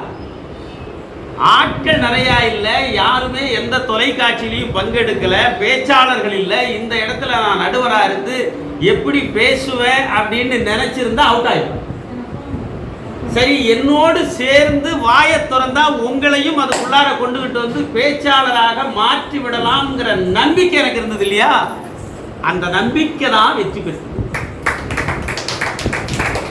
எல்லாமே ரொம்ப நல்லா பேசுறீங்க. இறுதியா தீர்ப்புக்குள்ளார வரணும். யாருக்கும் ஒரு பக்கம் தீர்ப்பு கொடுத்து தானே ஆகணும். இந்த தனி மனித விஷயம் அண்ணல் மகாத்மா காந்தியை சொன்னாங்க. தனி ஒரு மனுஷனா தான் வந்தாரு, வெள்ளைய ரவுலட் சட்டம் கொண்டுகிட்டு வரான். அதுக்கு காந்தி ஒத்துழையாமை இயக்கம் தொடங்குறாரு. அதற்குள்ளேதான் அத்தனை பேரும் வரான். அவர் தொடங்கின ஒத்துழையாமை இயக்கத்துக்கு தான் இவர் நம்மளை தான் கூப்பிடுறாருன்னு சொல்லிட்டு அவரு பின்னாடி போகணும்னு அந்த தனி மனிதன் பின்னாடி லட்சக்கணக்கில் கூடினார்கள். அதற்கு பிறகு கோடிக்கணக்கில் கூடினார்கள். காந்தி போகிற இடமெல்லாம் போனார்கள், சொன்னதையெல்லாம் செய்தார்கள்னா அது தனி மனிதனுடைய முயற்சி தானே இவ்வளவு பேரையும் ஒன்று கூட்டிச்சுன்னு சொன்னாங்க.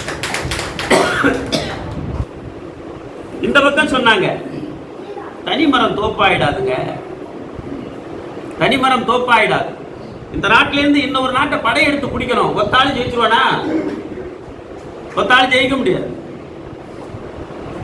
அதுக்கு ஒரு டீம் ஒர்க் வேணும், படை தளபதிகளை நியமிக்கணும். வாள் வீச தெரிஞ்சவன், வில்வித்தை தெரிந்தவன், இப்படி எல்லாரையும் பிரிக்கணும். பிரிச்சாதான் அதெல்லாம் பிடிக்க முடியும். அப்படிப்பட்ட இடத்துல தான் நாங்க நிக்கிறோம். இந்த டீம் ஒர்க்கு உங்களை விட இன்னும் ஒரு படி தாண்டி போய் நிற்கும் அப்படிங்கிற செய்தியை இந்த அணியில ரொம்ப வலிமையா வச்சாங்க. ஆக எந்த அணிகள் வலிமையாக பேசினாலும் கூட உங்களுடைய நோக்கம் என்பது ஒரே கோணத்தை நோக்கிச்சது. இன்னைக்கு சிதம்பரம் ஆருத்ரா தரிசனம், இன்னைக்கு தேர், இன்னைக்கு தேர். இங்கதான் ஒரு சித்தர் சொன்னார், பெரிது பெரிது புவனம் பெரிது, புவனமோ நான்முகன் படைப்பு, நான்முகனோ கரியமால் தொந்தியில் வந்தோன், கரியமாலோ ஆழ்கடல் துயின்றோன், ஆழ்கடலோ குருமுனி கலசத்துள் அடக்கம், குருமுனி கலசமோ புவியில் ஒரு சிறுமண், புவியோ அரவத்தின் ஒரு தலை பாரம், அரவமோ உமையவள் சிறுவிரல் மோதிரம், உமையவளோ ஈசனுள் ஒடுக்கம், ஈசனோ தொண்டருள் அடக்கம் அப்படின்னா ஈசனே தொண்டருக்குள்ளாரதான் அடக்கம். தனிஷா நான் வந்து ஜெயிச்சிடுறேன், டீமா ஜெயிச்சிடுறேன் என்று சொன்னாலும் கூட தீபக் ராஜ் என்பவருடைய பார்வையிலே எல்லோரும் வெற்றியாளர்கள். அவரே உங்களுக்குள்ளதான் அடக்கம். தனி மனுஷனா இருந்துகிட்டு அவர் சொன்னா எதுவும் நடக்காது. உங்களுடைய உழைப்பு அவரை உயர்த்துகிறது. அதில் ஒரு பாகம் அவருக்கு கீழே இருந்து செயல்படுபவர்களுக்கும் இதை கொடுத்தால் இவர்கள் சுபிட்சமாக இருப்பார்கள் என்று நினைக்கிற பெரிய சித்தாந்தம் அது. நான் ரொம்ப இந்த மாதிரி விஷயங்கள்லாம் கவனிச்சு பார்ப்பேன். சில பேர் என்ன செய்வாங்க, காந்த படுக்கையெல்லாம் விற்பான். ஒரு முறை அது ஒரு கம்பெனி விற்குது. ஒரு முறை என்ன கூட்டிகிட்டு போனாங்க. போயிட்டு அந்த மாதிரி இருக்காங்க. நான் கேட்டேன், இந்த முதலாளி எங்கே இருக்காரு? சார் அவர் லண்டனில் இருக்கார் சார். அமெரிக்காவில் ஹெட் ஆஃபீஸ் இருக்குது சார். அமெரிக்காவில் ஹெட் ஆஃபீஸ் வச்சிருக்கிறவனுக்கு இங்கே ஏட்டா நாங்கள் உழைச்சி. ஆனால் ஏன் இந்த பட்டிமன்றத்துக்கு நான் ஒத்துக்கிட்டேன் தெரியுமா? இந்த மண்ணிலே பிறந்து இந்த மண்ணிலே வளர்ந்து இந்த மண்ணினுடைய வளத்திலே இடங்களை போட்டு இந்த மண்ணிலே பிறந்தவர்களுக்கு என்னால் இதை நான் விற்க முடியும், அதுவும் வட்டி இல்லாமல் தவணையில் விற்று இவர்களையும் நான் ஒரு சந்தாதாரராக மாற்றுவேன் என்கிற ஒரு அக்கறை இருக்கு இல்லையா, அந்த தமிழனுக்கு ராயல் சல்யூட். இதுதான் பெருமை. எங்கேயோ இருக்கிற ஒருத்தருக்கு போய் நம்ம சம்பாதிச்சு கொடுக்கிறோம். இங்க இருக்கிற ஒருவர் முன்னேறி வந்தால் அவரோடு சேர்ந்து முன்னேறுகிற நோக்கம் நமக்கும் இருக்கிறது என்றால் அது பெருமைப்பட வேண்டிய விஷயம் இல்லையா? பெருமைப்பட வேண்டிய விஷயம். தமிழ் கலாச்சாரம் என்பது சாதாரணமான கலாச்சாரம் கிடையாது. மொழிகளை கடந்து எனக்கு இஸ்லாமிய நண்பர்கள் தான் அதிகம், ரொம்ப அதிகம். நாட்டினுடைய விடுதலையிலே அவர்களைப் போல் பங்கெடுத்தவர்கள் வேறு யாரும் கிடையாது. மறைக்கப்பட்ட பக்கங்கள் நிறைய இருக்கு, ஆனா மறைச்சிடவும் முடியாது உண்மை. இன்னைக்கு பொங்கல் வருது, இஸ்லாமிய நண்பர் கேட்பாரு, மாப்பிள்ளை என்ன சாப்பாடு? எங்க வீட்டுல என்னடா கரிசோறு ஆக்க முடியும்? அவனுக்காகவே மாட்டு பொங்கலுக்கு எல்லாம் ரெடி பண்ணி எல்லாத்தையும் ஆக்குவோம், கூப்பிட்டு விருந்து வைப்போம், சாப்பிடுவோம். சகோதரத்துவம் வளர்க்கும், சகோதரத்துவம் வளர்ந்துடும். சரி, மனிதர்களுக்கு மட்டும்தானே அந்த பொங்கல்னா? மனிதர்களுக்காக உழைக்கிற ஜீவன் மாடு இருக்குல்ல, அதுக்கும் ஒரு திருநாள், அதுக்கும் திருநாள் வச்சா. மாட்டு பொங்கல், மாடுகளை எல்லாம் குளிப்பாட்டி மாடுகளுக்கெல்லாம் பொட்டு வச்சு பூ வச்சு அவைகள் இந்த உழவனுக்கு இன்னும் ஒரு பாதுகாப்பான விஷயத்திலே இருக்கிறது. ஒரு ஏழைகள் முன்னேறுவதற்கு அதனுடைய பலனை தருகிறது. ஆனால் அந்த மாடுகளுக்கும் பொங்கல், அதற்கு மறுநாள் திருவள்ளுவர் தினம், கன்னி பொங்கல்னு பேர், காணும் பொங்கல். அந்த காலத்துலலாம் மனம் முடிக்கிறதுக்கு பேசணும்னா அந்த நாளையில் பேசுவோம். எல்லாம் கோயில்களில் ஒன்று கூடும், ஆற்றங்கரையில் ஒன்று கூடும், வருவாங்க. இந்த மனம் முடித்து பேசி முடிச்சு அடுத்த முறை கல்யாணம். அதற்கு அச்சாரம் போடுகிற ஒரு நாள், அதுக்கு தான் தை பிறந்தால் வழி பிறந்துரும்னு சொல்லுவோம். தை பிறந்தால் அதுக்கு ஒரு வழி பிறந்துடும். அப்படி எல்லாருக்கும் வழிகாட்டக்கூடிய இந்த நாள் ஒரு மிகுந்த திருநாள்.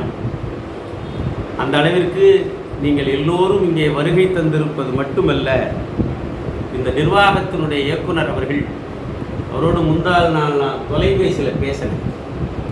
எனக்கே கொஞ்சம் டவுட்டாக தான் பேசுகிறேன். ஏன்னா பணத்தில் ரொம்ப பேர் மிகுந்து விட்டால் மற்றவங்களை பேசுறதுக்கு என்ன தொல்லையா போச்சுன்னு ரொம்ப கஷ்டப்படுவாங்க. ரொம்ப பேரை பார்த்துருக்குறோம், அரசியல்வாதிகளை பார்த்துருக்குறோம், பணம் படைத்தவர்களை பார்த்துருக்குறோம். உடனே எடுப்பாரோ அப்படின்ட்டு எனக்கு ஒரு சந்தேகம். நான் ஃபோன் போட்டு அவர் ஒரு லைனில் பேசிக்கிட்டு இருந்தார். அடுத்த 10 செகண்ட் என் லைனுக்கு வந்துட்டார். நான் உடனே கொஞ்சம் உரிமையாக எடுத்துக்கிட்டு, தம்பி நல்லா இருக்கீங்களா? அண்ணா நல்லா இருக்கேண்ணே. பாண்டிச்சேரியில் இந்த மாதிரி பட்டிமன்றம், அண்ணா நீங்கள் தான் நடுவர், போய் சிறப்பாக நடத்தி கொடுங்கண்ணே அப்படின்னு. சிறப்பாக நடத்தி கொடுங்கண்ணே என்னாரு ஒற்றை வார்த்தை. அந்த வார்த்தைக்கு மரியாதை கொடுக்கும். ஏன் அந்த மரியாதை நமக்குள்ளார வருது தெரியுமா? அவர் ஒரு விஷயம் விருதாச்சலத்தில் சொன்னார், எனக்கு ரொம்ப பிடிச்சது. மனையே வாங்க முடியல, ரொம்ப கஷ்டம், 1 லட்சம் ரூபாய் இருக்கு, என்ன பண்ணணும்னு தெரியல. ஒரு பக்கம் புருஷன் குடிகார, பிள்ளையும் ஒரு ட்ராக் மாறி போயிட்டான், இருக்கிற பணம் 1 லட்சம். ஏதாவது ஒன்று நாம கடைசி காலத்தில் விழுந்தா கூட சொந்த இடத்துல விழணும் அப்படின்னு ஒரு பழமொழி. எவ்வளவு பணம் படைச்சவா ஒரு மனை வாங்கணும், ஒரு சொன்னது எனக்கு அதான் 1 லட்சம் ரூபாயா கொண்டுகிட்டு வா, எந்த மனை வேணும்னு உன்னுடைய நம்பரை குறிச்சிக்கோ, 3 வருஷம் டைம், வட்டியே இல்லாமல் நீ செருக கட்டு, மனை உனக்கு, அதை கொடுக்க நான் தயாராக இருக்கிறேன். இது எத்தனை பேருக்கு வரும்னு நினைக்கிறீங்க? எத்தனை பேருக்கு வரும் அந்த சிந்தனை? அப்படிப்பட்ட சிந்தனை தான் எனக்கு அவர்கிட்ட இருந்து ரொம்ப பிடிச்சது. ஒரு உயர்வான சிந்தனை. நாட்டில் எல்லாருக்கும் அப்படி ஒரு சிந்தனை வந்துருமான்னா வராது. எப்பவுமே மேடம் கூட சொன்னாங்க, இந்த தனி மனித முயற்சி எவ்வளோ பெரிய எழுச்சியான விஷயங்களை எல்லாம் கொடுத்துருக்கு அப்படின்னு சொன்னாங்க. தனி மனித முயற்சி தான் கூட்டு முயற்சியாக மாறுகிற பொழுது பெரிய வெற்றி. ஒரு சிறப்பான நாளில் இந்த செய்தியை சொல்லிடணும். வள்ளுவர் எல்லா குறளையும் சொல்லும்போது ஒரு குறள் சொன்னார், உழுதுண்டு வாழ்ந்தாரே வாழ்வார் மற்றோரெல்லாம் தொழுதுண்டு பின் செல்வார். உழுறவன் தாண்டா இந்த நாட்டில் எல்லாருக்கும் சோறு கொடுக்கிறவன், மற்றவெல்லாம் அவனை கும்பிடணும். நம்ம எத்தனை பேர் கும்பிடுறோம்? இஸ்லாத்திலே மட்டும் அந்த பழக்கம் இருக்கிறது. ஒரு கவளம் சோற்றை எடுத்தால் அப்படி நெத்திக்கு நேராக கொண்டுகிட்டு போய் வச்சுட்டு தான் அதுக்கு பிறகு சாப்பிடணும். சரிதானே? இவனுக்குத்தான் இந்த அரிசி போய் சேர வேண்டும் என்று அதிலே இறைவன் எழுதி இருக்கிறான். உழுதவனுக்கு முதல்ல வணங்கணும். அதான் சொன்னார், உழுதுண்டு வாழ்வாரே வாழ்வார் மற்றோரெல்லாம் தொழுதுண்டு பின் செல்வர். அவனை வணங்குறதுக்காகத்தாண்டா அந்த உலகத்தை படைச்சிருக்கிறான். அவனை பாதுகாப்பா பார்த்துக்கோ அப்படின்னு சொன்னான். அவ்வை இன்னும் ஒரு படி மேல போய் சொன்னான், நீருயர நெல்லுயரும் நெல்லுயர வரப்புயரும் வரப்புயர வாழ்வுயரும் வாழ்வுயர கோல் உயரும் கோல் உயர குடி உயரும் குடி உயர நாடு. இந்த நெல்லுக்கு எவ்வளவு பெரிய விஷயம். இந்த விவசாயம் தழைச்சிட்டா எல்லாம் உயர்ந்து. இந்த விவசாயிகளுக்கான இதில் ஜாதிகளோ மதங்களோ இவர்கள் இந்த பண்டிகையை கொண்டாட வேண்டும் என்று உழைக்கிற வர்க்கம், விவசாயத்தில் இருப்பவர்கள் எல்லாருக்கானதும் இந்த பண்டிகை. அதில் ஒரு பெரிய சிறப்பு மிக்க பண்டிகை இது. அந்த பண்டிகையில் நீங்கள் எல்லாரும் ஒன்று சேர்ந்து இங்கே வந்திருப்பது எங்களுக்கு மிகுந்த மகிழ்ச்சி. நகைச்சுவையான செய்திகளையும் கொஞ்ச நேரம் உங்களோட பகிர்ந்துகிட்டதில் எனக்கு ரொம்பவும் மட்டற்ற மகிழ்ச்சி. ஏன்னா இவ்வளவு பெரிய இடைவேளையில் ஒரு அழகாக நம்மளுடைய புதுச்சேரியினுடைய மேலாளர் அவர்கள் இதை அமைச்சு ரொம்ப அற்புதமாக கொடுத்துருங்க. அப்படிப்பட்ட அவருக்கு நெஞ்சார்ந்த நன்றியினை சொல்வது மட்டுமில்லாமல் தீர்ப்பு. சரி, இந்த பக்கம் இந்த தீர்ப்பை சொல்லிடலாமா? தனி மனித முயற்சி தான் வெற்றி பெறும் அப்படின்னா சொல்லிட முடியாது. அதை விட பலமாக இந்த பக்கம் சொல்லு. இப்போ ஒரு தராசு இருக்கு, அப்படி பிடிச்சிருக்கிறோம். இதில் ஒரு பக்கம் தனி மனிதர்களை சார்ந்து போடுகிறோம், இன்னொரு பக்கம் கூட்டு முயற்சியை போடுறோம்னா ஒரு 50 கிராம் வித்தியாசம் தான் இருக்கு. ஒரு 50 கிராம் வித்தியாசம் தான். ஒற்றை தனி மனிதன் தான், அவருக்குள்ளே எழுந்த விஷயம் இப்படி. இதை அப்படியே கொண்டுகிட்டு போகணும். இதை கொண்டு விட்டு போயிட்டோம்னா எல்லாரையும் பலன் பெற வைக்கலாம் அப்படின்னு அவர் ஒற்றை மனிதனுக்கு எழுந்த விஷயம். இவங்கெல்லாம் டீம் ஒர்க் பண்ணச்சு. சரி, இந்த டீம் ஒர்க் பண்ணதால தான் அது வெற்றி அடைஞ்சதானா அப்படியும் சொல்ல முடியாது. எல்லாம் டீம் ஒர்க் பண்ணிடுவோம். அதை உங்களுக்கெல்லாம் பிரித்து கொடுக்கணுங்கிறதுக்கு எவ்வளவு போராடணும். அந்த போராட்டம் இருக்குல்ல, அது தனி மனிதனுக்கு தான் வரும். அங்கே போயிட்டு நான் டீம் ஒர்க் பண்ணிட்டேன்னு எல்லாம் நிற்க முடியாது.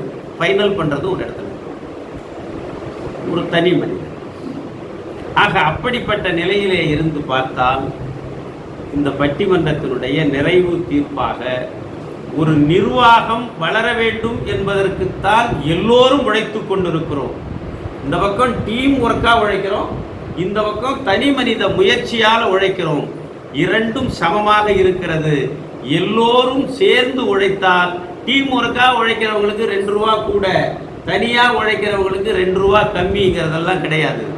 எல்லாருக்கும் சார்ந்து பகிர்ந்து கொடுக்கிற சிந்தனையோடு ஒற்றை மனிதர் இருக்கிறார். அந்த ஒற்றை மனிதனால் உருவாக்கப்பட்ட இந்த நிறுவனத்துக்குள்ளே டீம் ஒர்க் செய்யலாம் என்கிற அந்த சிந்தனை எழுகிறது. அப்படி சிந்தனை எழுந்து இந்த நிர்வாகம் ஆள்போல் தழைத்து அருகுபோல் வேரூன்றி மிக பெரிய அளவிலே வளர்ந்தாலும் கூட ஒற்றை மனிதனுடைய சிந்தனை தான் எல்லோரையும் உயர்த்தி கொண்டிருக்கிறது, எல்லோரையும் வாழ வைத்துக் கொண்டிருக்கிறது. அதனால் தனி மனித சிந்தனையே இந்த வெற்றிக்கு மிகப்பெரிய காரணம். அந்த சிந்தனைக்குரிய மனிதர் மகத்தானவர் என்றால் இன்னும் நமக்கெல்லாம் சந்தோஷம். அப்படிப்பட்ட ஒரு மகத்தான மனிதரை நாம் பெற்றிருக்கிறோம். அந்த ஒற்றை மனிதன் உயர்ந்திருந்தால், அந்த ஒற்றை மனிதன் 100 ஆண்டு காலம் வாழ்ந்திருந்தால், நம்மை போன்று உழைப்பவர்கள் எல்லோரும் அந்த நிழலிலே நிற்கலாம். அப்படி அவர் நீடூழி வாழ வேண்டும் என்று சொல்லி உங்கள் சார்பாக, என் சார்பாக, வந்திருக்கிற பெரியோர்கள் சார்பாக அவருக்கு வாழ்த்தை சொல்லுவோம். வாழ்க தீபராஜ் என்று சொல்லி இந்த பட்டிமன்றத்தினுடைய தீர்வாக அந்த ஒற்றை மனிதனுடைய சிந்தையிலே எழுந்ததுதான் எல்லோருக்கும் சேர்ந்த இந்த வாழ்க்கை. அதனால் அந்த ஒற்றை மனிதனுடைய சிந்தனை வெற்றி பெற்றது. அதனால் தீர்ப்பாக தனி மனிதனுடைய முயற்சி வெற்றி பெறுகிறது என்பதை தீர்ப்பாக அமைத்து, படுக்கையில் பூ கிடந்தால் வாழ்க்கை தொடக்கம் என்றர்த்தம், பாதையில் பூ கிடந்தால் வாழ்க்கை முடக்கம் என்றர்த்தம், கழுத்திலே பூ இருந்தால் வேட்பாளர் என்றர்த்தம், கழுத்திலும் காதிலும் பூ இருந்தால் கணவன் என்றர்த்தம். இவைகளெல்லாம் சரமாக தொடுக்கப்பட்டு தீபக் ராஜை போன்ற நல்லவர்கள் தோளிலே விழுந்தால் அதற்கு மாலை என்று அர்த்தம் என்று சொல்லி வாய்ப்பளித்தமைக்கு நன்றி கூறி உங்கள் அனைவருக்கும் உங்கள் திருநாள் வாழ்த்துக்களை சொல்லி விடைபெறுகிறேன். நன்றி, வணக்கம்.